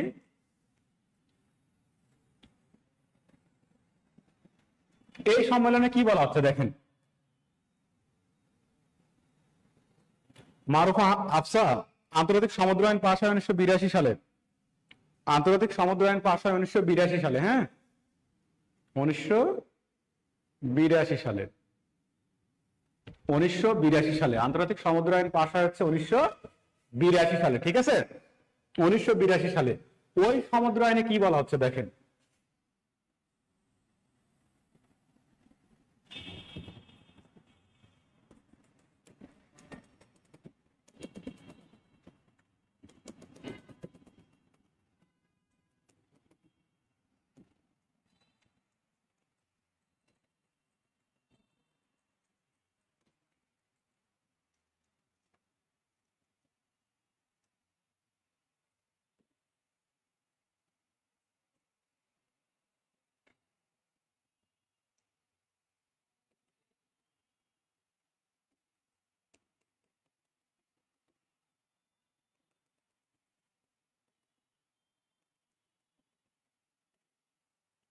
দেখেন এটা সমুদ্রের তলদেশ, হ্যাঁ এটা হচ্ছে সমুদ্রের তলদেশ। দেখেন বলা হচ্ছে এটা হচ্ছে বেজ লাইন বা ভিত্তি রেখা, এটা হচ্ছে বেজ লাইন বা ভিত্তি রেখা, এটা হচ্ছে বেজ লাইন বা ভিত্তি রেখা, এটা হচ্ছে বেজ লাইন বা এটা হচ্ছে বেজ লাইন বা ভিত্তি রেখা। অর্থাৎ এইখান থেকে সমুদ্র সীমা শুরু, অর্থাৎ যেখান থেকে সমুদ্রের পানি শুরু হবে ওইটাকে ভিত্তি রেখা বা বেজ লাইন বলা হয়, ভিত্তি রেখা বা বেজ লাইন, ইংরেজিতে কি বলা হয় বেজ লাইন বলা হয়, হ্যাঁ বেজ লাইন বলা হয়। তো দেখেন আমাদের এটা বঙ্গোপসাগর ধরেন, এটা আমাদের বঙ্গোপসাগর, এখন আমাদের বঙ্গোপসাগর আছে না, আমাদের সাগর আছে না বঙ্গোপসাগর। দেখেন বলা হচ্ছে কি যে দেখেন এইখানে যেটা বলা হচ্ছে সেটা হচ্ছে যে বেজ লাইন বা ভিত্তি রেখা থেকে, বেজ লাইন বা ভিত্তি রেখা থেকে কি হবে, বেজ লাইন বা ভিত্তি রেখা থেকে 12 নটিক্যাল মাইল, কত নটিক্যাল মাইল 12 নটিক্যাল মাইল হবে কি একটা রাষ্ট্রের রাজনৈতিক সমুদ্র সীমা, কি হবে রাজনৈতিক সমুদ্র সীমা। অর্থাৎ ওই যে 1982 সালে আন্তর্জাতিক সমুদ্র আইন পাশ হইলো, ওই সমুদ্র আইনে বলা হচ্ছে একটা রাষ্ট্রের বেজ লাইন থেকে 12 নটিক্যাল মাইল ওইটা হবে কি টেরিটোরিয়াল সি বা রাজনৈতিক সমুদ্রের সীমা। এই 12 নটিক্যাল মাইলের মধ্যে ওই পার্শ্ববর্তী রাষ্ট্রের সার্বভৌমত্ব থাকবে, পার্শ্ববর্তী রাষ্ট্রের কি থাকবে সার্বভৌমত্ব থাকবে। অর্থাৎ এর মধ্যে বাইরের দেশের একটা পিঁপড়াও প্রবেশ করতে পারবে না অনুমতি ছাড়া, ঠিক আছে। এরপর আবার বলা হচ্ছে কি বেজ লাইন থেকে 24 নটিক্যাল মাইল, কত নটিক্যাল মাইল 24 নটিক্যাল মাইল, এই 24 নটিক্যাল মাইল হবে কন্টিগিয়াস জোন বা সংলগ্ন অঞ্চল, সংলগ্ন সংলগ্ন অঞ্চল, সংলগ্ন অঞ্চল, ঠিক আছে। এরপরে দেখেন বলা হচ্ছে কি এই বেজ লাইন থেকে 200 নটিক্যাল মাইল, কত নটিক্যাল মাইল 200 নটিক্যাল মাইল, এইটা হবে হচ্ছে অর্থনৈতিক সমুদ্রের সীমা, কি হবে অর্থনৈতিক সমুদ্র সীমা, অর্থনৈতিক সমুদ্রের সীমা। তাহলে একটা রাষ্ট্রের অর্থনৈতিক সমুদ্রের সীমা বেজ লাইন থেকে কত নটিক্যাল মাইল 200 নটিক্যাল মাইল। এরপরে আবার দেখেন বলা হচ্ছে কি মহীসোপান, মহীসোপান যেটাকে আমরা আইসোবাদ বলি, মহীসোপান, এই মহীসোপানের দৈর্ঘ্য হবে 300 নটিক্যাল মাইল, 300 নটিক্যাল মাইল, এই মহীসোপানের দৈর্ঘ্য হবে কত 300 নটিক্যাল মাইল। অর্থাৎ আন্তর্জাতিক সমুদ্র আইন অনুসারে একটা রাষ্ট্রের মহীসোপানের দৈর্ঘ্য হবে 300 নটিক্যাল মাইল।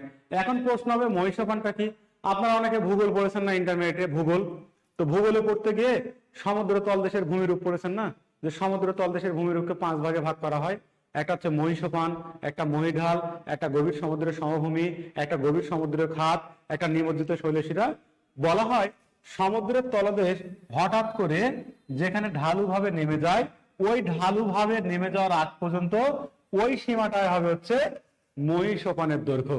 তো আন্তর্জাতিক সমুদ্র আইনে বলা হচ্ছে একটা রাষ্ট্রের মহীসোপানের দৈর্ঘ্য হবে হচ্ছে 350 nautical mile, 350 nautical mile, 350 nautical mile, ঠিক আছে। কিন্তু কোন কোন ক্ষেত্রে এই মহীসোপানের দৈর্ঘ্য বেড়ে যেতে পারে, যেমন বাংলাদেশের মহীসোপানের দৈর্ঘ্য, বাংলাদেশের মহীসোপানের দৈর্ঘ্য, বাংলাদেশের মহীসোপানের দৈর্ঘ্য, বাংলাদেশের মহীসোপানের দৈর্ঘ্য, বাংলাদেশের মহিষাপানের দৈর্ঘ্য হচ্ছে 354 নটিক্যাল মাইল। 354 nautical mile. প্রশ্ন হবে দুই ভাবে, যে মহিষাপানের দৈর্ঘ্য কত? 350 নটিক্যাল মাইল। কিন্তু এই যে বাংলাদেশের মহিষাপানের দৈর্ঘ্য কত? 354 নটিক্যাল মাইল। তাহলে একবার রিভিউ দিই যে আন্তর্জাতিক সমুদ্র আইন অনুসারে একটা রাষ্ট্রের রাজনৈতিক সমুদ্রের সীমা হবে 12 নটিক্যাল মাইল, সংলগ্ন অঞ্চল হবে 24 নটিক্যাল মাইল, অর্থনৈতিক সমুদ্রের সীমা হবে 200 নটিক্যাল মাইল, মহিষাপানের দৈর্ঘ্য হবে 350 নটিক্যাল মাইল। কিন্তু বাংলাদেশের মহিষাপানের দৈর্ঘ্য হচ্ছে 354 নটিক্যাল মাইল। ঠিক আছে,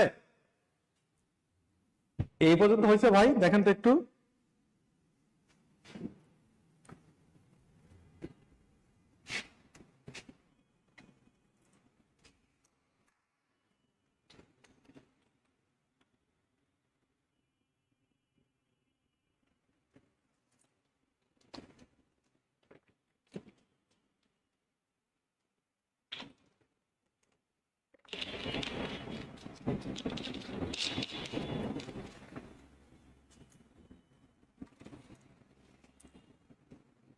ওকে, ঠিক আছে ভাই। ওকে,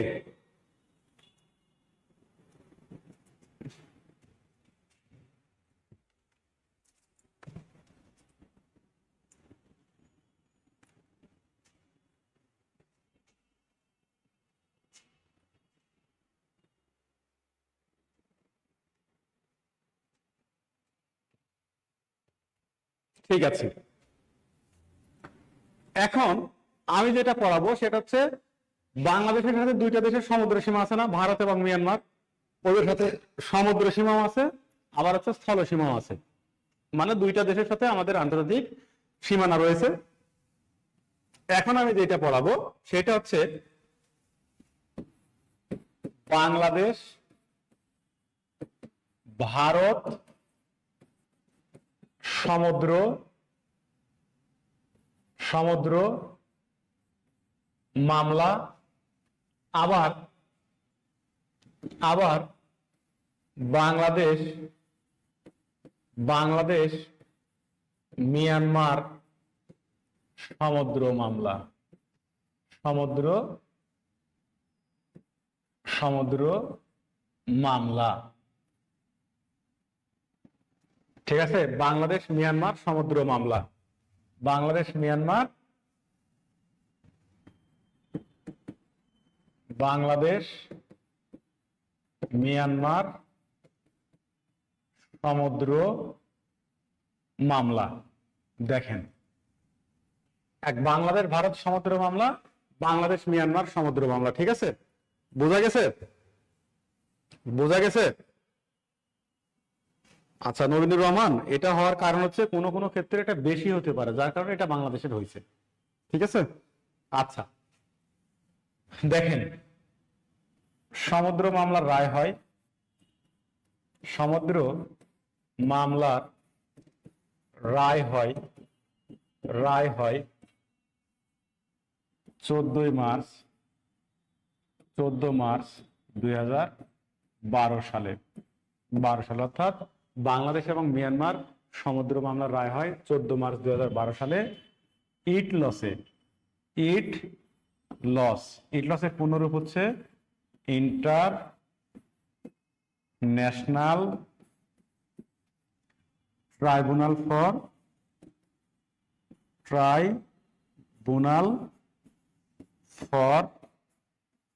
ল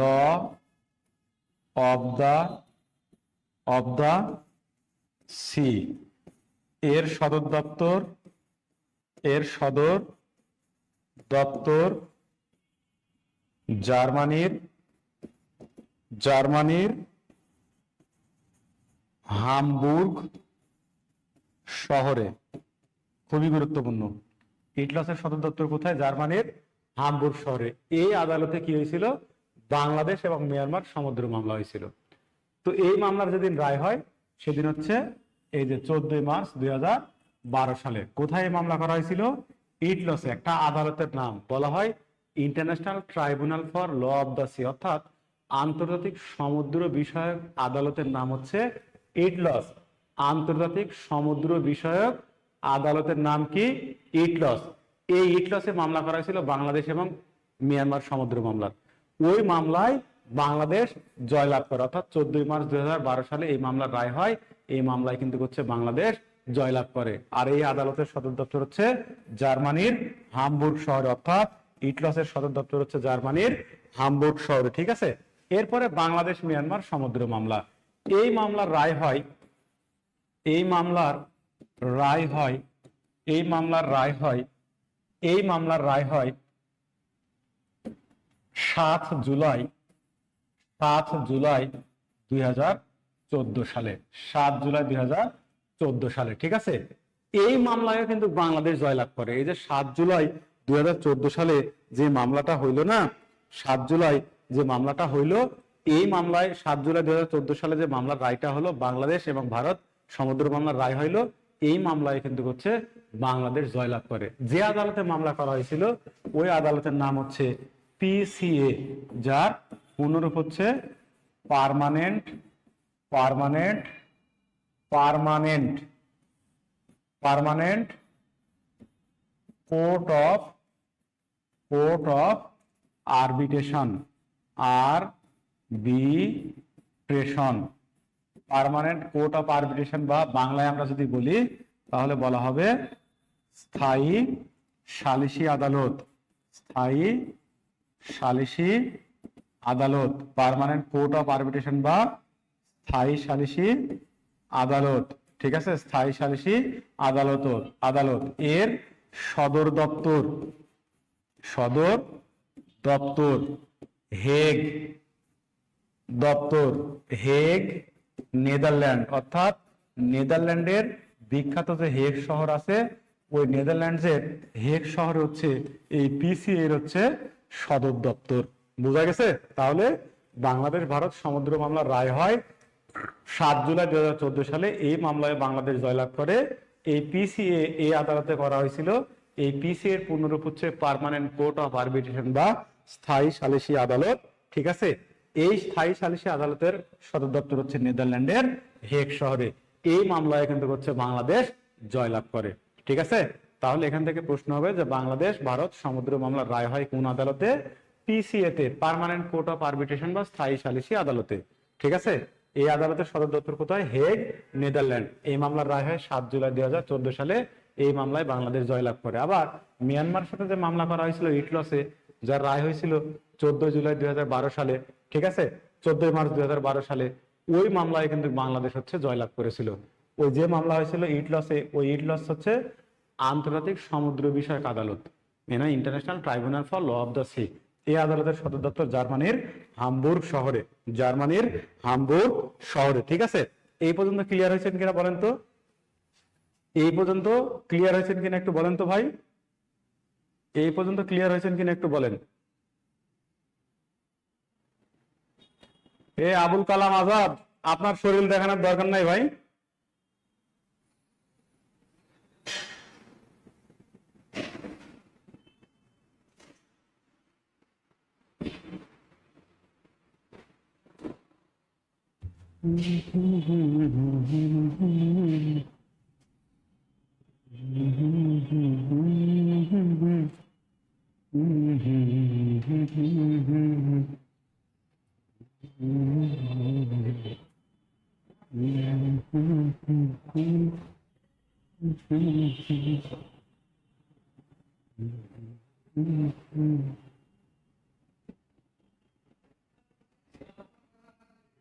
এই তো, ভেরি গুড, থ্যাংক ইউ ভাই সবাইকে। ওকে, আচ্ছা, এরপর আমরা চলে যাব হচ্ছে বাংলাদেশের ভূপ্রকৃতি। বাংলাদেশের ভূপ্রকৃতি, বাংলাদেশের ভূপ্রকৃতি। দেখেন, বলা হচ্ছে ভূপ্রকৃতি অনুসারে, আচ্ছা এটা পিডিএফ দেখে পড়া, এটা বোঝানোর কিছু নাই, এটা পিডিএফ দেখে পড়ায়। হ্যাঁ, কেমন? এটা হচ্ছে পিডিএফ দেখে পড়াই।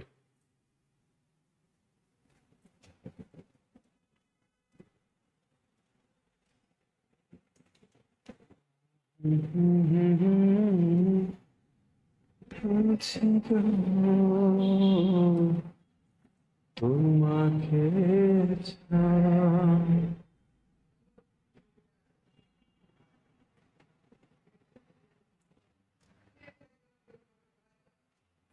আচ্ছা,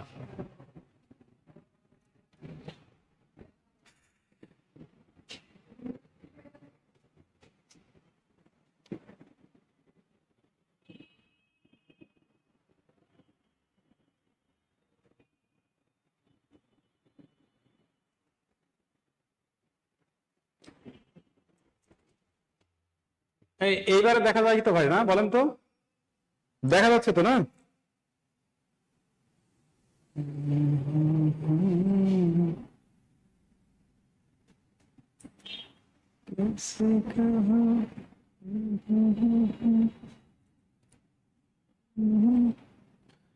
হ্যাঁ রে ভাই, পিডিএফ দিয়ে দিব।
আচ্ছা, আমারে বললে আমি পিডিএফ দিয়ে দেবেন। হ্যাঁ, দেখেন ভূপ্রকৃতি অনুসারে, এই ভূপ্রকৃতি অনুসারে কিন্তু বাংলাদেশকে কিন্তু হচ্ছে 3 ভাগে ভাগ করা হয়। অর্থাৎ ভূপ্রকৃতি অনুসারে বাংলাদেশকে কয় ভাগে ভাগ করা যায়? 3 ভাগে ভাগ করা যায়। 3 ভাগে ভাগ করা হয়েছে, 3 ভাগে। একটা হচ্ছে টারশিয়ারি যুগের পাহাড় সমূহ, যেটাকে আমরা বলছি পাহাড়ি অঞ্চল, আর একটা বলছি সোপান অঞ্চল, মানে মানে প্লাইটোসিন কালের সোপান বলছি। আর একটা আমরা কি বলছি? আর একটা বলছি হচ্ছে কি, দেখেন, আর একটা বলছি হচ্ছে প্লাবন সমভূমি, অর্থাৎ সাম্প্রতিককালের প্লাবন সমভূমি। অর্থাৎ এই ভূপ্রকৃতি অনুসারে বাংলাদেশকে 3 ভাগে ভাগ করা হয়। একটা হচ্ছে টারশিয়ারি যুগের পাহাড়, ঠিক আছে? এই যে টারশিয়ারি যুগের পাহাড়, এই টারশিয়ারি যুগের পাহাড় আবার হচ্ছে 2 ভাগে বিভক্ত, ঠিক আছে? দেখেন, বলা হচ্ছে বাংলাদেশের পার্বত্য চট্টগ্রাম অঞ্চলের পূর্বাংশ এবং কক্সবাজার ও সিলেট জেলার উত্তর পূর্বাংশ এবং মৌলভীবাজার ও হবিগঞ্জ জেলার দক্ষিণাংশ নিয়ে পাহাড়ি অঞ্চল গঠিত। এই টারশিয়ারি যুগের পাহাড় আবার 2 ভাগে বিভক্ত। একটা হচ্ছে উত্তর পূর্বাঞ্চলের পাহাড়, দেখেন কোনগুলো? টারশিয়ারি যুগের পাহাড় হচ্ছে আবার 2 ভাগে বিভক্ত। কিভাবে? দেখেন, টারশিয়ারি যুগের পাহাড় হচ্ছে 2 ভাগে বিভক্ত। টারশিয়ারি যুগের পাহাড় হচ্ছে 2 ভাগে বিভক্ত। টারশিয়ারি যুগের পাহাড় হচ্ছে 2 ভাগে বিভক্ত, ঠিক আছে? একটা হচ্ছে উত্তর পূর্ব অঞ্চলের পাহাড়, আর একটা হচ্ছে দক্ষিণ পূর্ব অঞ্চলের পাহাড়। উত্তর পূর্ব অঞ্চলের পাহাড় কোনগুলো? যেমন এই যে এখানে ময়মনসিংহ আছে না, ময়মনসিংহ জেলা আছে না, ওই যে ময়মনসিংহ, নেত্রকোনা, সিলেট, এই অঞ্চলের পাহাড়গুলো হচ্ছে উত্তর পূর্ব অঞ্চলের পাহাড় নামে পরিচিত। আর দক্ষিণ পূর্ব অঞ্চলের পাহাড় হচ্ছে এই যে চট্টগ্রাম, পার্বত্য চট্টগ্রাম, কক্সবাজার, এই অঞ্চলের পাহাড়গুলো মূলত হচ্ছে দক্ষিণ পূর্ব অঞ্চলের পাহাড় নামে পরিচিত। তাহলে টারশিয়ারি যুগের পাহাড় বা পাহাড়, যে দেখেন পাহাড়ি এলাকা, এটাকে দুই ভাগে ভাগ করা হয়। একটা হচ্ছে টারশিয়ারি যুগের পাহাড়। এই টারশিয়ারি যুগের পাহাড়কে আমরা কি বললাম, দুই ভাগে ভাগ করেছি। একটা হচ্ছে উত্তর পূর্বাঞ্চলের পাহাড়, এই যে উত্তর পূর্বাঞ্চলের পাহাড়, আর একটা দক্ষিণ পূর্বাঞ্চলের পাহাড়। উত্তর পূর্বাঞ্চলের পাহাড় বলতে মেইনলি ময়মনসিংহের গারো পাহাড়, সিলেটের জয়ন্তিকা পাহাড়, এই অঞ্চলের পাহাড়গুলোকে বোঝানো হচ্ছে। আর দক্ষিণ পূর্বাঞ্চলের পাহাড়ের মধ্যে পার্বত্য চট্টগ্রাম এবং কক্সবাজার, এই অঞ্চলের পাহাড়গুলোকে বলা হয় দক্ষিণ পূর্বাঞ্চলের পাহাড়। ঠিক আছে, বোঝা গেছে? ওকে ওকে। এরপরে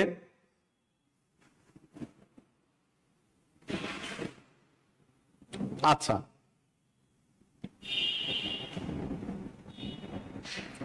টারশিয়ারি কি? এটা হচ্ছে ভাট, টারশিয়ারি যুগের পাহাড়। ঠিক আছে, বলা হয় বাংলাদেশের প্রাচীনতম ভূমিরূপ হচ্ছে টারশিয়ারি যুগের পাহাড়, একটা যুগের নাম। এটা হচ্ছে একটা যুগের নাম। ঠিক আছে, এরপরে দেখেন বলা হচ্ছে সোপান এলাকা, বলা হচ্ছে প্লাইটোসিন কালের সোপান। সোপান এলাকা, সোপান এলাকা কোনগুলো দেখেন বলা হচ্ছে যে, সোপান এলাকা কোনগুলো দেখেন বলা হচ্ছে গুরুত্বপূর্ণ, কিন্তু সোপান এলাকা দেখেন, সোপান এলাকা হচ্ছে খুবই গুরুত্বপূর্ণ। দেখেন বলা হচ্ছে যে বাংলাদেশের সোপান অঞ্চল গড়ে উঠেছে গাজীপুরের ভাওয়ালের গড় ও টাঙ্গাইলের মধুপুরগড় এবং কুমিল্লার জেলার লালমাই পাহাড়, এই অঞ্চলগুলো নিয়ে হচ্ছে এই সোপান এলাকা বা প্লাইটোসিন কালের সোপান অঞ্চল সমূহ গঠিত। তাহলে বলেন তো, ভাওয়ালের গড় কোথায় অবস্থিত? গাজীপুর। মধুপুরগড় কোথায় অবস্থিত? মধুপুরগড়। টাঙ্গাইল ময়মনসিংহ এই অঞ্চলে অবস্থিত। এরপর লালমাই পাহাড় কোথায় অবস্থিত? লালমাই পাহাড় কুমিল্লায় অবস্থিত। কোথায় অবস্থিত? কুমিল্লায় অবস্থিত। ঠিক আছে, বোঝা গেছে? তাহলে এখান থেকে প্রশ্ন হবে যে এই যে প্লাইস্টোসিন কালের সোপান, এই সোপান অঞ্চল বলতে কোনগুলো? যেমন গাজীপুরের ভাওয়ালের গড়, তার মানে ভাওয়ালের গড় কোথায় অবস্থিত? গাজীপুরে। এরপর মধুপুরগড় কোথায় অবস্থিত? টাঙ্গাইল ময়মনসিংহ। এরপর লালমাই পাহাড় কোথায় অবস্থিত? কুমিল্লায় অবস্থিত। এরপর দেখেন বলা হচ্ছে যে মধুপুর ও ভাওয়ালের গড় অবস্থিত ময়মনসিংহ টাঙ্গাইল, এই দুইটা মিলে কি মধুপুরের গড়, এবং ভাওয়ালের গড় কোথায় অবস্থিত? ভাওয়ালের গড় হচ্ছে গাজীপুরে অবস্থিত। ভাওয়ালের গড় কোথায় অবস্থিত? গাজীপুরে অবস্থিত। ভাওয়ালের গড় কোথায় অবস্থিত? গাজীপুরে অবস্থিত। এরপর দেখেন বলা হচ্ছে যে লালমাই পাহাড় এর আয়তন 33.65 বর্গ কিলোমিটার এবং গড় উচ্চতা হচ্ছে 21 মিটার। প্রশ্ন হয়ে থাকে যে লালমাই পাহাড়ের উচ্চতা কত কিলোমিটার? 21 কিলোমিটার। আর আয়তন, গড় আয়তন কত কিলোমিটার? গড় আয়তন হচ্ছে বলা হচ্ছে 33.65 কিলোমিটার। ঠিক আছে, আচ্ছা।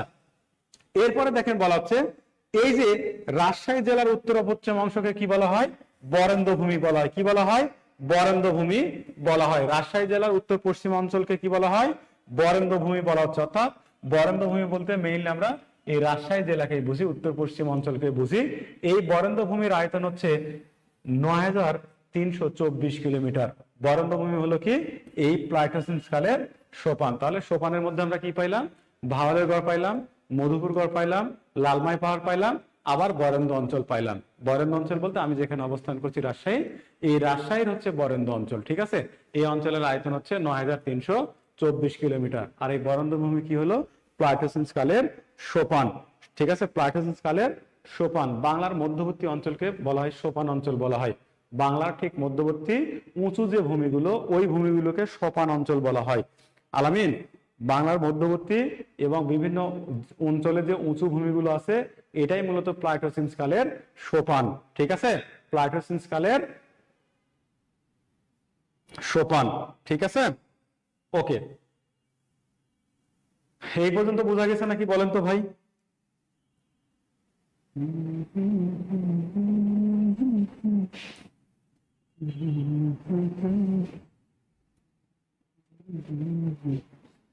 শামসুন নাহার, এটা অ্যাকচুয়ালি 9320 বা 24 পরীক্ষার হলে যে কোনো একটা থাকবে। দুইটা মানে দুইটা ওই যে রিপোর্টে দুইটা তথ্য দেওয়া আছে, তবে সঠিক অ্যান্সার হবে কিন্তু 9324। এটা কিন্তু পরীক্ষা অনেকবার আসছে। কেমন?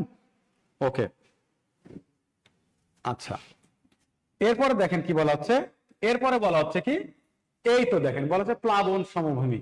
সাম্প্রতিক কালের প্লাবন সমভূমি, এটা কিন্তু বাংলাদেশের সবচেয়ে বেশি, মানে বর্ষার সময় যে অঞ্চলগুলো প্লাবিত হয় ওটাকে বলা হচ্ছে সাম্প্রতিক কালের প্লাবন সমভূমি। অর্থাৎ এই যে বলা হচ্ছে দেখেন পদ্মা মেঘনা, বাংলাদেশের পদ্মা মেঘনা ও যমুনা নদীর অববাহিকে গড়ে উঠেছে বাংলাদেশের বিস্তীর্ণ প্লাবন সমভূমি। ঠিক আছে, দেখেন বলা হচ্ছে সমুদ্র তলদেশ থেকে সর্বোচ্চ উঁচুতে রয়েছে, সর্বোচ্চ উঁচুতে বঙ্গখাত বা বঙ্গ বেসিন, আবার বাংলাদেশ আগে যে সাগর ছিল তার প্রমাণ হচ্ছে চুনা পাথরের খনি, অর্থাৎ বাংলাদেশ একসময় সাগর গর্ভে নিমজ্জিত ছিল, সেখান থেকে জেগে উঠেছে ভূখণ্ড, আবার এক সময় এই সাগর গর্ভ হচ্ছে বাংলাদেশ নিমজ্জিত হবে, তবে কবে হবে এটা আমরা জানি না। ঠিক আছে, বোঝা গেছে এই পর্যন্ত? বোঝা গেছে এই পর্যন্ত?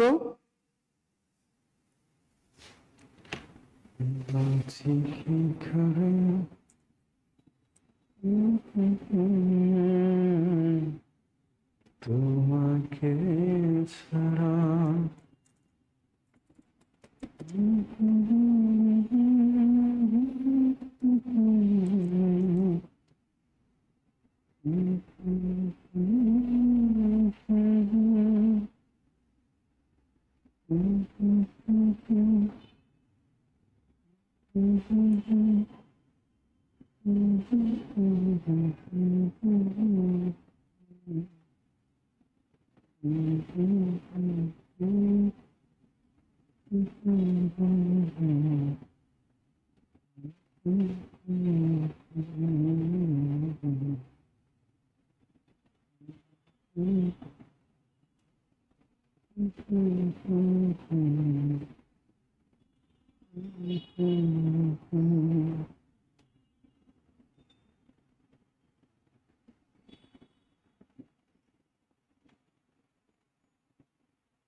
ওকে।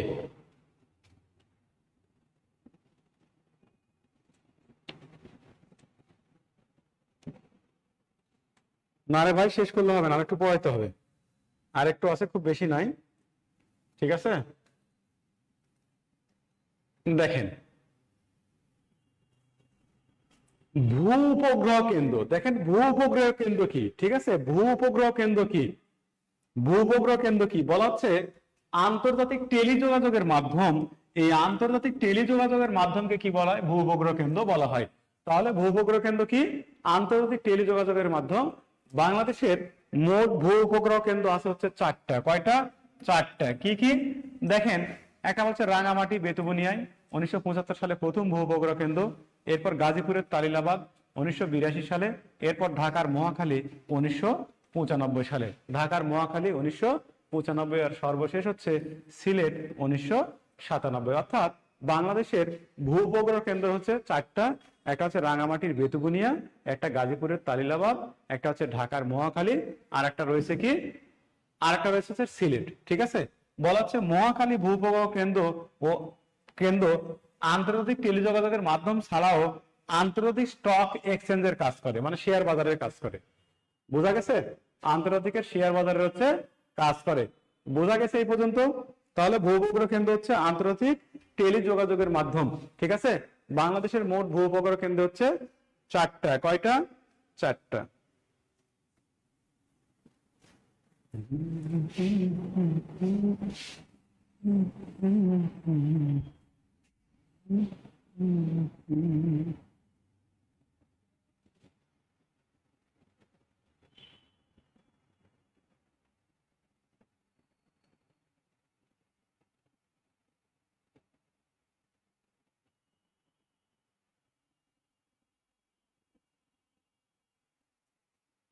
এই পর্যন্ত তো ওকে নাকি?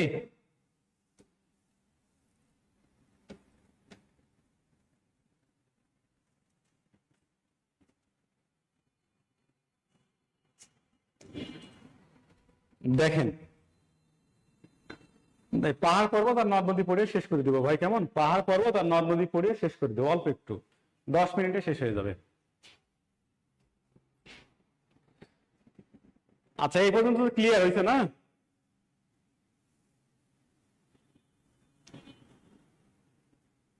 ওকে, এখন দেখেন বলা হচ্ছে বাংলাদেশের পাহাড় আর পর্বত। বাংলাদেশের পাহাড় পর্বত, এই পাহাড় এবং পর্বত, পাহাড় আর পর্বতের মধ্যে পার্থক্য কি দেখেন।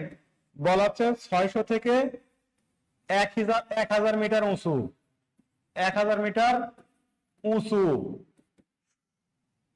অর্থাৎ 600 থেকে 1000 মিটার উঁচু, 600 ভূপৃষ্ঠ থেকে 600, ভূপৃষ্ঠের 600 থেকে 1000 মিটার উঁচু সুউচ্চ খাড়া ঢাল বিশিষ্ট ভূমিরূপকে পাহাড় বলে।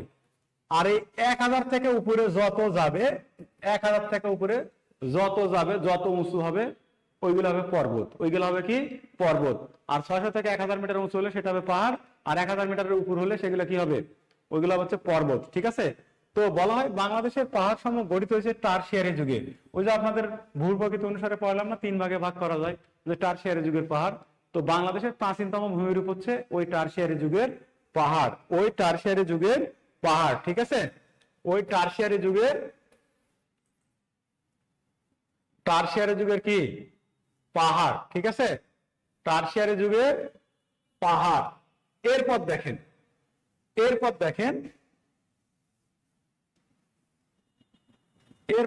কি বলা হচ্ছে, যে বাংলাদেশের সব বৃহত্তম উঁচু পাহাড়ের নাম হচ্ছে গারো পাহাড়, যেটা ময়মনসিংহ জেলায় অবস্থিত। সেটা কোথায় অবস্থিত? ময়মনসিংহ জেলায় অবস্থিত। এরপর দেখেন বলা হচ্ছে বাংলাদেশের সর্বোচ্চ চূড়ার নাম কি? তাজিংডং, এটা বান্দরবানে অবস্থিত। এর অপর নাম হচ্ছে বিজয়। তাহলে তাজিংডং এর অপর নাম কি? বিজয়। এর উচ্চতা হচ্ছে 1231 মিটার। কত মিটার? 1231 মিটার। এই তাজিংডং হচ্ছে মারমা শব্দ, এর অর্থ হচ্ছে গভীর অরণ্যের পাহাড়।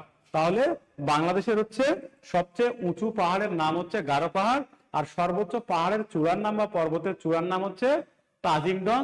এর অপর নাম হচ্ছে কি? বিজয়। এর অপর নাম কি? বিজয়। ঠিক আছে? বিজয়। ঠিক আছে? অর্থাৎ বলা হচ্ছে বাংলাদেশের সর্বোচ্চ পর্বত বিজয়ের পূর্ব নাম হচ্ছে তাজিংডং। ঠিক আছে? অর্থাৎ তাজিংডং এর পূর্ব নাম হচ্ছে বিজয়, বা বিজয়ের বর্তমান নাম হচ্ছে তাজিংডং। এর তাজিংডং হচ্ছে মারমা শব্দ, মারমাতে একটা উপজাতি আছে। ঠিক আছে? তো এর অর্থ হচ্ছে গভীর অরণ্যের পাহাড়। এর উচ্চতা হচ্ছে 1231 মিটার। এর উচ্চতা কত মিটার? 1231 মিটার। ঠিক আছে?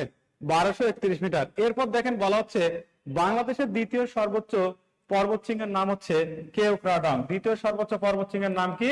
কেওক্রাডং। ঠিক আছে? এর আবার উচ্চতা হচ্ছে 1230 মিটার। কত মিটার?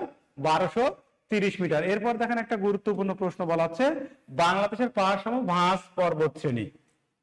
দেখেন পাহাড় বা পর্বতকে 5 ভাগে ভাগ করা যায়। পাহাড় বা পর্বতকে 5 ভাগে ভাগ করা হয়। একটা হচ্ছে ভঙ্গিল পর্বত বা ভাঁজ পর্বত, একটা হচ্ছে স্তূপ পর্বত, একটা আগ্নেয় পর্বত, একটা ল্যাফোলিথ পর্বত, একটা হচ্ছে ক্ষয়জাত পর্বত। অর্থাৎ পর্বতকে 5 শ্রেণীতে ভাগ করা হয়। তার মধ্যে ভঙ্গিল বা ভাঁজ পর্বত অন্যতম। অর্থাৎ বিশ্বের অধিকাংশ পাহাড় হচ্ছে ভাঁজ বা ভঙ্গিল পর্বত, মানে কি? উঁচু নিচু উঁচু নিচু এরকম। ঠিক আছে? এগুলো হচ্ছে ভঙ্গিল পর্বত। যেমন বিশ্বের সবচেয়ে বড় পর্বত শ্রেণীর নাম কি বা পর্বতমালার নাম কি? হিমালয় পর্বত না?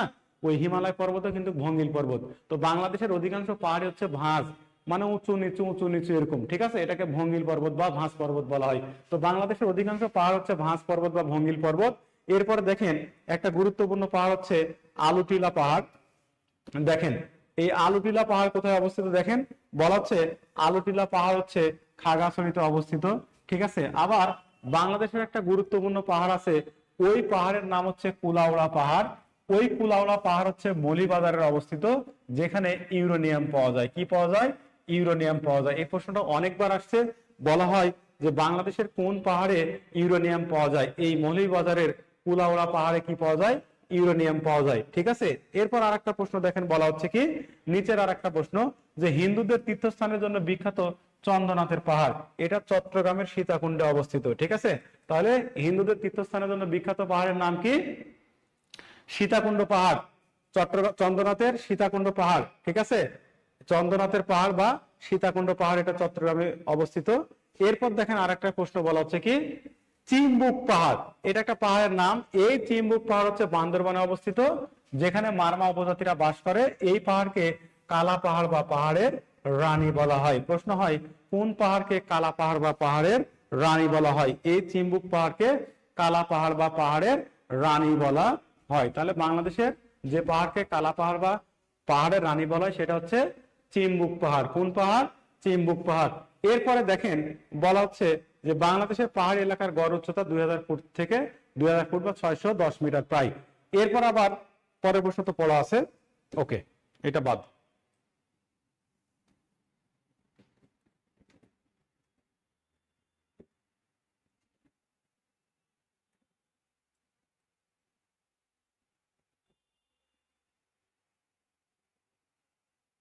আচ্ছা,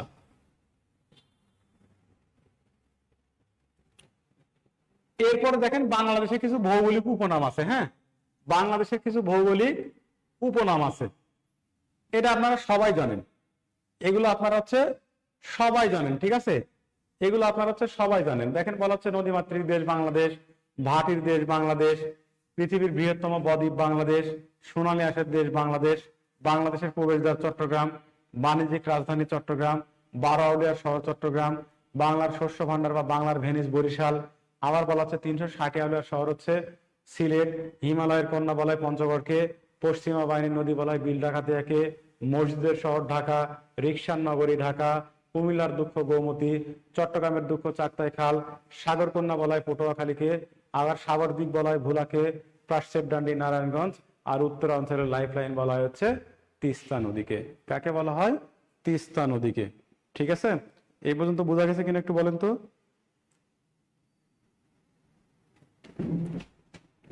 এগুলো বইয়ে আছে, হ্যাঁ এগুলো বইয়ে আছে।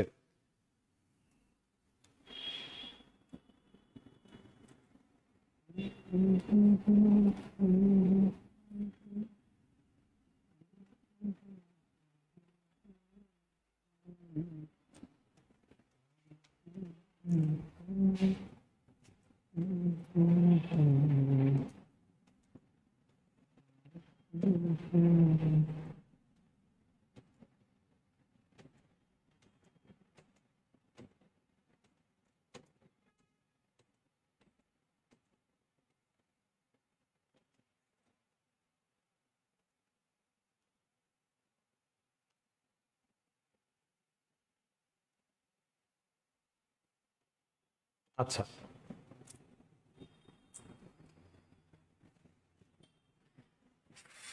এরপর নদ নদী পড়িয়ে ক্লাস শেষ করে দিব, নদ নদী পড়িয়ে ক্লাস শেষ করে দিব, ঠিক আছে। আচ্ছা, আপনারা যারা পিডিএফ নিবেন, হ্যাঁ আমাকে একটু কাইন্ডলি নক দেন তো, আমাকে মেসেঞ্জারে ভাই একটু নক দেন। আমি কমেন্টস করছি, হ্যাঁ আমি রুবেল মাহমুদ নামে একটা আইডি থেকে কমেন্ট যাচ্ছে, দেখেন রুবেল মাহমুদ আমি লিখছি, হ্যাঁ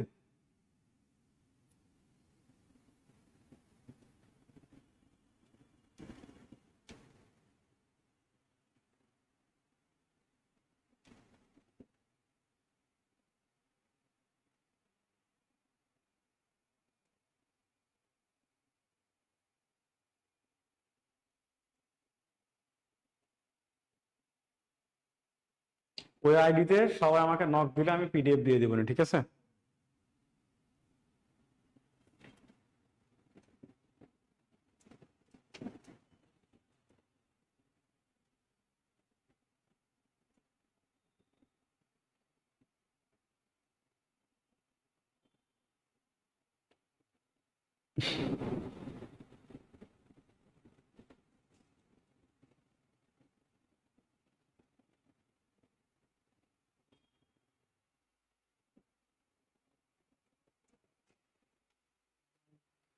দেখেন নদ এবং নদী, হ্যাঁ এই নদ নদী নিয়ে অনেক কিছু আছে। নদ কাকে বলে, নদী কাকে বলে, বলা হয়েছে নদী হচ্ছে স্ত্রীবাচক শব্দ, নদ হচ্ছে পুরুষবাচক শব্দ, কিন্তু এটা আবার ভুল প্রমাণ হয়, ঠিক আছে। তো পরীক্ষায় কোনোদিন আসবে না নদ কাকে বলে নদী কাকে বলে, জাস্ট একটু সিম্পল ধারণা নেন।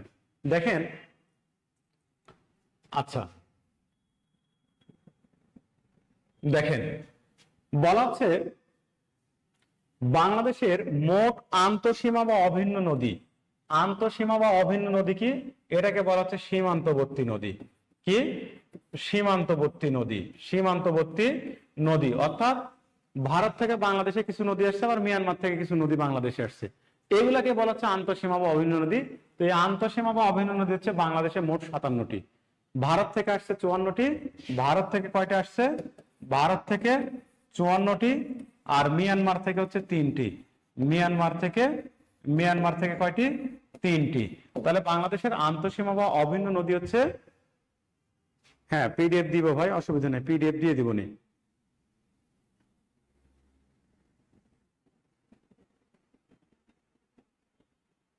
আচ্ছা হোয়াটসঅ্যাপ গ্রুপে দিয়ে দেবো, ঠিক আছে।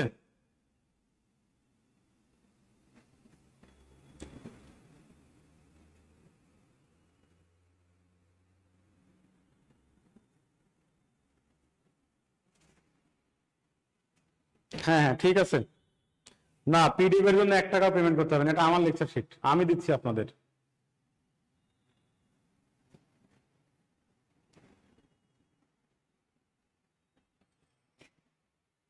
হ্যাঁ দিয়ে দিব ভাই, দিয়ে দিব, ঠিক আছে। দেখেন বলা হচ্ছে বাংলাদেশের আন্তঃসীমা বা অভিন্ন নদী হচ্ছে কত, 54টি, 57টি, ভারত থেকে আসে 54টি, মিয়ানমার থেকে 3টি। দেখেন আমাদের সবচেয়ে দীর্ঘতম নদী কোনটা বলেন তো, দীর্ঘতম নদী কি, পদ্মা, দীর্ঘতম নদী পদ্মা, আর দীর্ঘতম নদ কি, ব্রহ্মপুত্র, ঠিক আছে। এরপর দেখেন বলা হচ্ছে এই ব্রহ্মপুত্র নদ 4টি দেশের মধ্যে দিয়ে প্রবাহিত, চীন, ভুটান, ভারত, বাংলাদেশ, চীন, ভুটান, ভারত, বাংলাদেশ, ঠিক আছে। এরপরে দেখেন বলা হচ্ছে বাংলাদেশের গভীরতম নদী হচ্ছে মেঘনা, দেখেন গভীরতম নদী মেঘনা, গভীরতম নদী মেঘনা। আবার বলা হচ্ছে দেখেন নাব্য নদী, মানে সারা জীবন নৌ চলাচলের জন্য উপযোগী, সারা বছর, নাব্য নদী মেঘনা। প্রশস্ততম নদী আবার মেঘনা। তাহলে আমরা কি পড়লাম, দেখেন বাংলাদেশের বৃহত্তম, দীর্ঘতম নদী পদ্মা, মানে দৈর্ঘ্যে বড়, কিন্তু বৃহত্তম নদী আবার হচ্ছে কিন্তু মেঘনা, বৃহত্তম, যেটা দৈর্ঘ্য প্রস্থে বড় ওটাকে বলা হয় বৃহত্তম, আর যেটা শুধুমাত্র দৈর্ঘ্যে বড় ওইটাকে বলা হচ্ছে দীর্ঘতম, আর যেটা প্রস্থে বড় সেটাকে বলা হয় প্রশস্ততম। তো বাংলাদেশের দীর্ঘতম নদী হচ্ছে পদ্মা, কিন্তু বৃহত্তম নদী মেঘনা, প্রশস্ততম নদী মেঘনা, নাব্য নদী মেঘনা, গভীরতম নদী মেঘনা, আবার চির যৌবনা নদীও কিন্তু হচ্ছে মেঘনা, ঠিক আছে। চির যৌবনা নদী হচ্ছে মেঘনা, ঠিক আছে, চির যৌবনা নদীও কিন্তু হচ্ছে মেঘনা, ঠিক আছে। ওকে, এরপর দেখেন বলা হচ্ছে বাংলাদেশের একমাত্র খরস্রোতা নদীর নাম হচ্ছে কর্ণফুলী, বাংলাদেশের একমাত্র খরস্রোতা নদীর নাম কি, কর্ণফুলী। আবার বলা হচ্ছে সবচেয়ে বেশি চর রয়েছে বাংলাদেশের যে নদীতে সেটা হচ্ছে যমুনা নদী, ঠিক আছে। আর বাংলাদেশের একমাত্র আন্তর্জাতিক নদীর নাম হচ্ছে পদ্মা। এই পদ্মা নদী 4টা দেশের মধ্যে দিয়ে প্রবাহিত, কয়টি দেশ, 4টি দেশের মধ্যে দিয়ে প্রবাহিত, কি কি, একটা হচ্ছে চীন, একটা নেপাল, চীন, নেপাল, ভারত, বাংলাদেশ, ভারত, বাংলাদেশ, এই 4টা দেশের মধ্যে দিয়ে কিন্তু হচ্ছে পদ্মা নদী প্রবাহিত, যেটা বাংলাদেশের একমাত্র আন্তর্জাতিক নদী, বাংলাদেশের একমাত্র আন্তর্জাতিক নদী, ঠিক আছে। এরপর দেখেন বলা হচ্ছে ঢাকা শহরকে রক্ষা করার জন্য বুড়িগঙ্গা নদীতে যে বাঁধ নির্মাণ করা হয় ওই বাঁধের নাম হচ্ছে বাকল্যান্ড বাঁধ। এই বাকল্যান্ড বাঁধ হচ্ছে 1864 সালে নির্মাণ করা হয়, কত সালে, 1864 সালে, ঠিক আছে। এরপর 2টা গুরুত্বপূর্ণ তথ্য দেখেন বলা হচ্ছে যে নদী শিখস্তি কি, নদী পয়স্তি কি। দেখেন নদী ভাঙনের সর্বশান্ত যে জনগণ তাদেরকে বলা হয় নদী শিখস্তি, আর নদী পয়স্তি বলা হয় কাদের, নদীর চর জাগলে যারা চাষাবাদ করে তাদেরকে বলা হচ্ছে নদী পয়স্তি, ঠিক আছে। আচ্ছা এরপর দেখেন বলা হচ্ছে যে জোয়ার ভাটা হয় না যে নদীতে, ওই নদী হচ্ছে গোমতী নদী, যাকে কুমিল্লার দুঃখ বলা হয়, তাকে কুমিল্লার কি বলা হয়, দুঃখ বলা হয়। তাহলে কুমিল্লার দুঃখ বলা হয় কাকে, গোমতী নদীকে, কারণ এই নদীতে হচ্ছে জোয়ার ভাটা হয় না। এরপরে দেখেন গুরুত্বপূর্ণ আরেকটা প্রশ্ন বলা হচ্ছে খরস্রোতা নদী কি, মানে স্রোত হয় সারা বছর, খরস্রোতা। ওই যে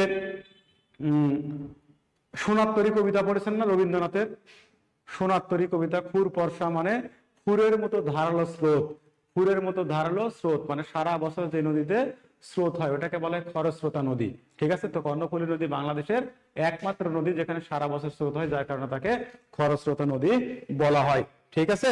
ওকে, এরপর দেখেন বলা হচ্ছে বাংলাদেশের জলসীমায় উৎপত্তি, বাংলাদেশের জলসীমায় উৎপত্তি ও সমাপ্তি নদী হচ্ছে 2টা, একটা হালদা, একটা হচ্ছে সাঙ্গু, একটা হালদা আর একটা হচ্ছে সাঙ্গু। এই 2টা নদী বাংলাদেশের মধ্যেই তাদের উৎপত্তি, আবার বাংলাদেশের মধ্যেই তাদের কিন্তু হচ্ছে আবার সমাপ্তি, ঠিক আছে।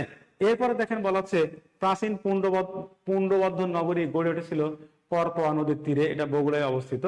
এরপরে দেখেন বলা হচ্ছে যে কাপ্তাই জলবিদ্যুৎ কেন্দ্র নির্মাণ করা হয় কত সালে, 1962 সালে, এটা রাঙ্গামাটিতে অবস্থিত। অর্থাৎ ওই যে বাংলাদেশের খরস্রোতা নদী আছে না কর্ণফুলী, ওই কর্ণফুলী নদীতে বাদ দিয়ে, কর্ণফুলী নদীতে কি করে বাদ দিয়ে 1962 সালে কাপ্তাই জলবিদ্যুৎ কেন্দ্র নির্মাণ করা হয়, যেটা বাংলাদেশের একমাত্র জলবিদ্যুৎ কেন্দ্র, ঠিক আছে। এরপর দেখেন বলা হচ্ছে নদী গবেষণা ইনস্টিটিউট কোথায় অবস্থিত, ফরিদপুরে। আর নদীর নামে নামকরণ করা হয় বাংলাদেশের ফেনী জেলায়। ফেনী জেলার কেউ আছেন এখানে? ফেনী জেলার কেউ আছেন? ফেনী জেলার কেউ আছেন? বলেন তো, ফেনী জেলার কেউ আছেন এইখানে?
দেখেন, বলা হচ্ছে বাংলাদেশ ভারত নদী সম্পর্কে। হ্যাঁ, বাংলাদেশ ভারত যৌথ নদী কমিশন গঠিত হয় 1972 সালে। ভারত হতে বাংলাদেশে আসা অভিন্ন নদীর সংখ্যা হচ্ছে 54, যেটা একটু আগে পড়াইলাম না, যে আন্তঃসীমা বা অভিন্ন নদী হচ্ছে 57টি, ভারত থেকে আসে 54টি, মিয়ানমার থেকে 3টি, ওইটাই।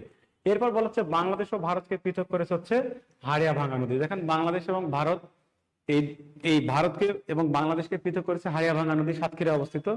আবার মিয়ানমার আছে না, বাংলাদেশ মিয়ানমারকে পৃথক করেছে কিন্তু হচ্ছে নাফ নদী।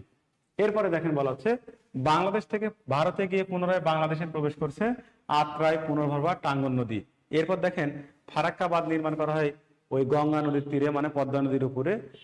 মানে ভারতে যেটার নাম গঙ্গা, বাংলাদেশের নাম ওইটার নাম কিন্তু হচ্ছে পদ্মা। অর্থাৎ গঙ্গা নদী বাংলাদেশে প্রবেশ করার পর নাম হয়ে গেছে হচ্ছে পদ্মা। এরপর বাংলাদেশ সীমান্ত হতে ফারাক্কা বাঁধের দূরত্ব 16.5 কিলোমিটার বা 11 মাইল। ঠিক আছে। এরপর বাংলাদেশ হতে ভারতে প্রবেশকারী একমাত্র নদীর নাম হচ্ছে কুলিক নদী। অর্থাৎ বাংলাদেশ থেকে ভারতে যে নদীটা একবার প্রবেশ করেছে ও আর বাংলাদেশে ফিরে আসেনি, ওই নদীটার নামই হচ্ছে কুলিক নদী। কি নদী? শেখ ফাল্গুনী রহমান, হ্যাঁ, এই সাঙ্গু নদী হচ্ছে মায়ানমার এবং বাংলাদেশের মাঝখানে যে আরাকান পর্বত আছে না, ওই আরাকান পর্বত থেকে উৎপত্তি লাভ করেছে। ওটা ভারতে, মিয়ানমারেও আছে, আবার বাংলাদেশেও আছে, যার কারণে বলে যে বাংলাদেশের জলসীমায় তার উৎপত্তি এবং বাংলাদেশে তার হচ্ছে সমাপ্তি। ঠিক আছে। আচ্ছা, তাহলে ভারত বাংলাদেশের আন্তঃসীমা বা অভিন্ন নদী 54টি, আর ভারত বাংলাদেশকে পৃথক করেছে হাড়িয়াভাঙ্গা নদী। ঠিক আছে, ওকে। আর ফারাক্কা বাঁধের দূরত্ব বাংলাদেশ থেকে 16.5 কিলোমিটার। 16.5 কিলোমিটার। ঠিক আছে, ওকে। এরপর টিপাইমুখ বাঁধ। দেখেন, টিপাইমুখ বাঁধ কি? বলা হয় ভারতের উত্তর পূর্ব অঞ্চলের বরাক ও তুইভাই এবং তুইরয়ং, ঠিক আছে, তুইরয়ং নদীর 200 মিটার জুড়ে টিপাইমুখ বাঁধের অবস্থান। ঠিক আছে, ওপর অবস্থান এটা। হ্যাঁ, অর্থাৎ এই টিপাইমুখ বাঁধ ভারতের মণিপুর রাজ্যে অবস্থিত। কোথায় অবস্থিত? এটা পড়লে হবে যে টিপাইমুখ বাঁধ ভারতের কোথায় অবস্থিত? মণিপুর রাজ্যে অবস্থিত, বরাক ও তুইভাই নদীর মোহনায়। ঠিক আছে, বরাক ও তুইভাই নদীর মোহনায়। অর্থাৎ প্রশ্ন হয় এখান থেকে, টিপাইমুখ বাঁধ কোথায় অবস্থিত? ভারতের মণিপুর রাজ্যে অবস্থিত। কোন দুইটা নদীর উপর? এই বরাক ও তুইভাই। আমাদের যে মেঘনা নদী আছে না, উৎপত্তি স্থলে মেঘনার নাম কিন্তু হচ্ছে বরাক। ঠিক আছে, ওকে। আর লাগবে না এখান থেকে, শুধু জেনে রাখবেন টিপাইমুখ বাঁধ হচ্ছে ভারতের মানে মণিপুর রাজ্যে অবস্থিত। এরপর দেখেন, বলা হচ্ছে বাংলাদেশ মিয়ানমার নদী সম্পর্ক। দেখেন, বলা হচ্ছে এই মিয়ানমার থেকে মানে মিয়ানমার হচ্ছে বাংলাদেশে আসা অভিন্ন নদী হচ্ছে 3টি। কয়টি? 3টি। একটা নাফ, মাতামুহুরী, সাঙ্গু। এরপর দেখেন, বাংলাদেশ মিয়ানমারকে বিভক্ত করেছে নাফ নদী। এই নাফ নদীর দৈর্ঘ্য কিন্তু 56 কিলোমিটার। কয় কিলোমিটার? 56 কিলোমিটার। ঠিক আছে, আচ্ছা। এরপর দেখেন, ওই যে পড়লাম বাংলাদেশ মিয়ানমার সমুদ্র মামলা পড়াইলাম না, কোন আদালতে হয়েছিল? এটলাসের পূর্ণরূপ কি? International tribunal for law of the sea. এটার সদর দপ্তর জার্মানির হামবুর্গে। এটার রায় হয়েছিল গত 14 মার্চ 2012। ঠিক আছে, বোঝা গেছে এটা? আচ্ছা,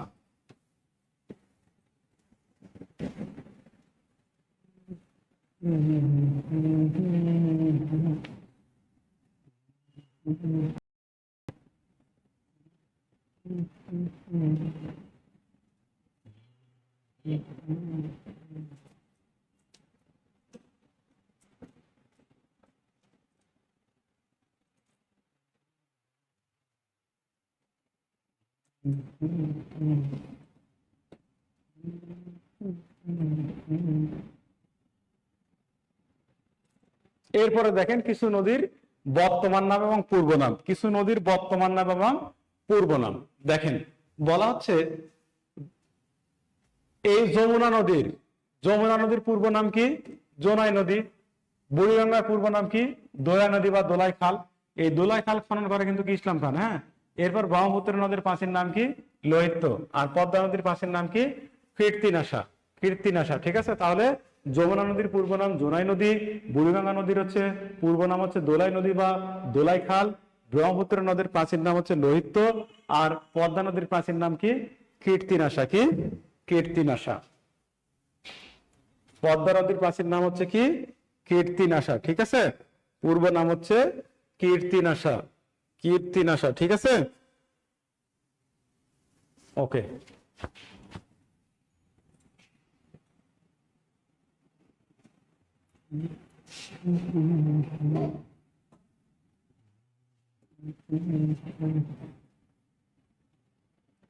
এরপরে দেখেন নদ নদীর মিলনস্থল, এটা ভেরি ইম্পর্টেন্ট। এইখান থেকে প্রশ্ন আসার সম্ভাবনা খুবই বেশি, একটু মনোযোগ দেন সবাই। দেখেন বলা হচ্ছে নদ নদীর মিলনস্থল, কোন নদী কোথায় কার কার সাথে মিলিত হয়েছে। যেমন বলা হচ্ছে পদ্মা এবং মেঘনা, এই পদ্মা এবং মেঘনা মিলিত হয়েছে কোথায়? চাঁদপুর। এরপর বলা হচ্ছে পদ্মা যমুনা মিলিত হয়েছে গোয়ালন্দঘাট রাজবাড়ী। পদ্মা যমুনা মিলিত হয়েছে কোথায়? গোয়ালন্দঘাট রাজবাড়ী। এরপর বলা হচ্ছে সুরমা কুশিয়ারা, এটা মিলিত হয়েছে ভৈরব, মানে ভৈরব না, অ্যাকচুয়ালি সুরমা কুশিয়ারা মিলিত হয়েছে হচ্ছে আজমিরিগঞ্জ। সুরমা কুশিয়ারা মিলিত হয়েছে কোথায়? আজমিরিগঞ্জ। এরপর বলা হচ্ছে যমুনা বাঙালি, এই যমুনা বাঙালি মিলিত হয়েছে কোথায়? বগুড়া। কোথায়? বগুড়া। এরপর হালদা কর্ণফুলী কোথায় মিলিত হয়েছে? কালুরঘাট, চট্টগ্রাম। বাংলাদেশ স্বাধীন বাংলা বেতার কেন্দ্র ছিল না চট্টগ্রামের কালুরঘাটে, ওই কালুরঘাটে। এরপর তিস্তা এবং ব্রহ্মপুত্র মিলিত হয়েছে কোথায়? চিলমারি কুড়িগ্রাম, মানে চিলামারি কুড়িগ্রাম। ঠিক আছে, তাহলে কয়টা পড়ালাম? 6টা পড়াইছি। দেখেন একটা পদ্মা মেঘনা চাঁদপুর, পদ্মা যমুনা গোয়ালন্দঘাট, সুরমা কুশিয়ারা আজমিরিগঞ্জ, যমুনা বাঙালি বগুড়া, আবার হালদা কর্ণফুলী চট্টগ্রাম কালুরঘাট। এরপর বলেছে তিস্তা ব্রহ্মপুত্র চিলমারি কুড়িগ্রাম। ঠিক আছে, এই পর্যন্ত তো বোঝা গেছে তাই না? বলেন তো, এই পর্যন্ত তো বোঝা গেছে।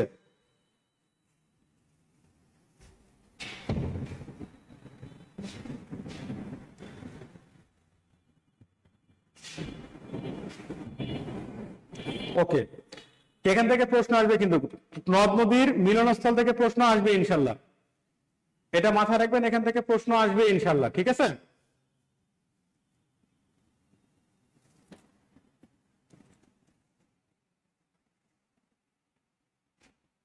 ওকে। প্রদীপদা কবির ভাই আছেন? এই হোয়াটসঅ্যাপ গ্রুপে একটা পিডিএফ দিব, হ্যাঁ আমি কবির ভাইকে দিয়ে দিচ্ছি, কবির ভাই যেন দিয়ে দেয়।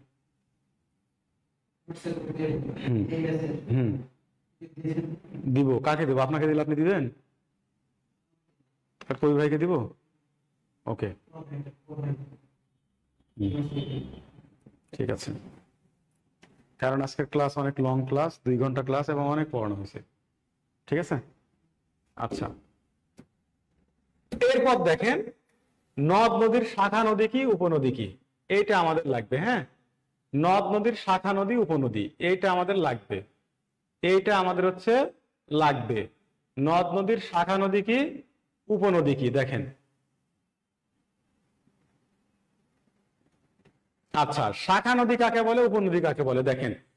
এটা শাখা নদী উপনদী পড়ার আগে আমাদের জানতে হবে যে শাখা নদী কাকে বলে উপনদী কাকে বলে। দেখেন একই স্থান থেকে উৎপত্তি লাভ করে একটা নদী যদি আর একটা নদীর উপর পতিত হয় তাহলে পতিত নদী হবে হচ্ছে উপনদী, পতিত নদী হচ্ছে উপনদী। পতিত, এখন মনে করেন একটা ছোট নদী একটা বড় নদীতে গিয়ে পতিত হয়েছে, তাহলে ওই বড় নদীর উপনদী হবে ছোট নদী। বোঝা গেছে? অর্থাৎ পতিত নদী হচ্ছে উপনদী। অর্থাৎ আপনি মনে করেন অনেক বড়, আপনার ভাই ছোট, এখন আপনার ছোট ভাই আপনার শরীরে পতিত হয়েছে বা আপনার উপর পড়ে গেছে, তো আপনার ছোট ভাই হচ্ছে উপনদী হবে আপনার। বোঝা গেছে? উদাহরণটা এরকম যে আপনার ছোট ভাইটা আপনার হচ্ছে উপনদী হবে। অর্থাৎ কোন ছোট নদী যদি কোনো বড় নদীতে পতিত হয় ওইটাকে আবার উপনদী বলা হয়। আবার একই স্থান থেকে উৎপত্তি লাভ করে একটা নদী যদি আরেকটা নদীতে পতিত হয় ওইটাকে উপনদী বলা হয়। ঠিক আছে? আর শাখা নদী হচ্ছে নদী বয়ে চলার পথে বিভিন্ন দিকে যে স্রোতধারা চলে যায় ওইগুলো হচ্ছে শাখা নদী। এখন দেখেন এইখানে গুরুত্বপূর্ণ পদ্মার উপনদী কি। অনেক বইয়ে পদ্মার উপনদী অনেক কয়টা দেওয়া আছে, কিন্তু অ্যাকচুয়ালি পদ্মার উপনদী হচ্ছে একটা, এই মহানন্দা। পদ্মার উপনদী কি? একমাত্র উপনদীর নাম হচ্ছে মহানন্দা। আর পদ্মার শাখা নদী কি? আড়িয়াল খাঁ, ভৈরব, গড়াই, ইসামতি, মধুমতি, কুমার, মাথাভাঙ্গা, এইগুলা। ঠিক আছে? এরপর দেখেন ওই যে মহানন্দা পদ্মার একমাত্র উপনদী আছে না, এই মহানন্দার আবার চারটা উপনদী। একটা হচ্ছে পুনর্ভরবা, একটা নাগর, একটা টাঙ্গন, একটা হচ্ছে কুলিক। তাহলে মহানন্দার উপনদী কয়টা? আবার চারটে। কি কি? পুনর্ভরবা, নাগর, টাঙ্গন, কুলিক। পুনর্ভরবা, নাগর, টাঙ্গন এবং কুলিক। পুনর্ভরবা, নাগর, টাঙ্গন, কুলিক, এই চারটা হচ্ছে মহানন্দার উপনদী। এরপরে দেখেন বলা হচ্ছে মেঘনার উপনদী কোনগুলো। আমি যেগুলো দাগ দিচ্ছি এগুলো মনে করে রাখেন। গোমতী, এটা তিতাস হবে, হ্যাঁ, এটা হচ্ছে তিতাস হবে, গোমতী এবং তিতাস। গোমতী এবং তিতাস এই দুইটা হচ্ছে মেঘনার কি উপনদী। মনে রাখবেন, আর কিছু মনে রাখার দরকার নাই, আর কিছু মনে রাখার দরকার নাই। এরপর দেখেন বলা হচ্ছে কি, এরপর বলা হচ্ছে ব্রহ্মপুত্রের উপনদী হচ্ছে তিস্তা এবং ধরলা, আর শাখা নদী হচ্ছে যমুনা, শীতলক্ষা। তাহলে ব্রহ্মপুত্র নদের উপনদী হচ্ছে তিস্তা এবং ধরলা, আর শাখা নদী হচ্ছে যমুনা এবং শীতলক্ষা। ঠিক আছে? এরপর দেখেন যমুনার উপনদী কি? করতোয়া, এই যে বগুড়া শহর অবস্থিত করতোয়া নদীর তীরে। আবার আত্রাই, এই যে নওগাঁ নাটোর আছে না। আচ্ছা, তাহলে দেখেন যমুনার উপনদী হচ্ছে করতোয়া এবং আত্রাই, কিন্তু যমুনার শাখা নদী হচ্ছে ধলেশ্বরী। যমুনার শাখা নদী কি? ধলেশ্বরী। আর ধলেশ্বরীর শাখা নদী হচ্ছে বুড়িগঙ্গা, যেটা বাংলাদেশের সবচেয়ে দূষিত নদী, যেটা বাংলাদেশের সবচেয়ে দূষিত নদী। ঠিক আছে? আশাফুল ইসলাম ভাই, আমার নক দেন, আমি দিয়ে দিব। হোয়াটসঅ্যাপ গ্রুপে না পাইলে আমার নক দেন, আমি দিয়ে দিব ভাই। ঠিক আছে? বোঝা গেছে? তাহলে দেখেন পদ্মা নদীর একমাত্র উপনদীর নাম কি? মহানন্দা। আর পদ্মা নদীর শাখা নদী কোনগুলো? ওই যে ইসামতি, মধুমতি, কুমার, মাথাভাঙ্গা, আড়িয়াল খাঁ, ভৈরব, এইগুলো। ঠিক আছে? এরপর মহানন্দার আবার চারটা উপনদী, পুনর্ভরবা, নাগর, টাঙ্গন, কুলিক। ঠিক আছে? এরপর দেখেন বলা হচ্ছে মেঘনা। মেঘনার হচ্ছে কি উপনদী? হচ্ছে কি গোমতী এবং তিতাস। গোমতী এবং তিতাস, গোমতী এবং তিতাস। অন্যদিকে ব্রহ্মপুত্রের উপনদী হচ্ছে তিস্তা এবং ধরলা, কিন্তু ব্রহ্মপুত্রের শাখা নদী হচ্ছে যমুনা এবং শীতলক্ষা। আবার দেখেন যমুনার হচ্ছে কি উপনদী করতোয়া, আত্রাই, কিন্তু যমুনার শাখা নদী হচ্ছে ধলেশ্বরী। কিন্তু এইখানে দেখেন ধলেশ্বরীর শাখা নদী আবার কি? বুড়িগঙ্গা। ধলেশ্বরীর শাখা নদী কি? বুড়িগঙ্গা। ঠিক আছে? এই পর্যন্ত বোঝা গেছে কিনা একটু কাইন্ডলি বলেন, সবাই বলেন। এই পর্যন্ত বোঝা গেছে কিনা কাইন্ডলি একটু বলেন তো ভাই সবাই।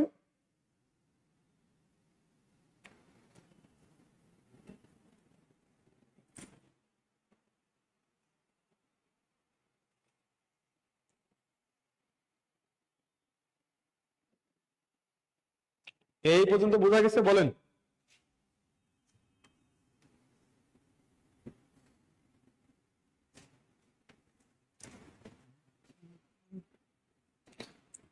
আচ্ছা, ওই মনে তো একবারে রাখা কঠিন হয়ে যাবে, এটা বারবার পড়তে হবে ভাই। হ্যাঁ, বারবার পড়তে হবে, পড়লে এমনি মনে থাকবে। কেমন?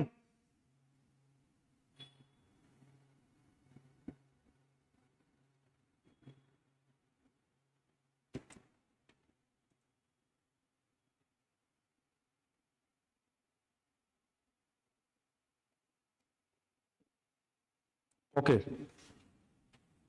তো ঠিক আছে, সবাই ভালো থাকবেন, সুস্থ থাকবেন। আজকে এই পর্যন্ত, হ্যাঁ, দেখা হবে নেক্সট ক্লাসে। আসসালামু আলাইকুম। আর পিডিএফটা ইনশাল্লাহ আমি ভাইকে দিয়ে দিচ্ছি, হোয়াটসঅ্যাপ গ্রুপে দিয়ে দিবে। আর যদি কারো একান্তই সমস্যা থাকে তাহলে আমাকে ফেসবুকে নক দেন, মেসেঞ্জারে নক দেন, আমি দিয়ে দিচ্ছি। ঠিক আছে?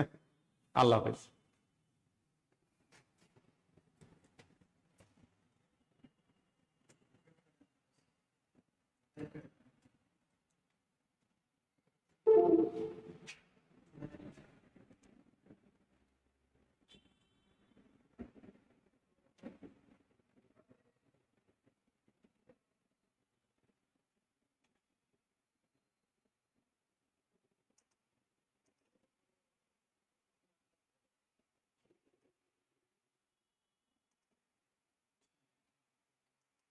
Recording.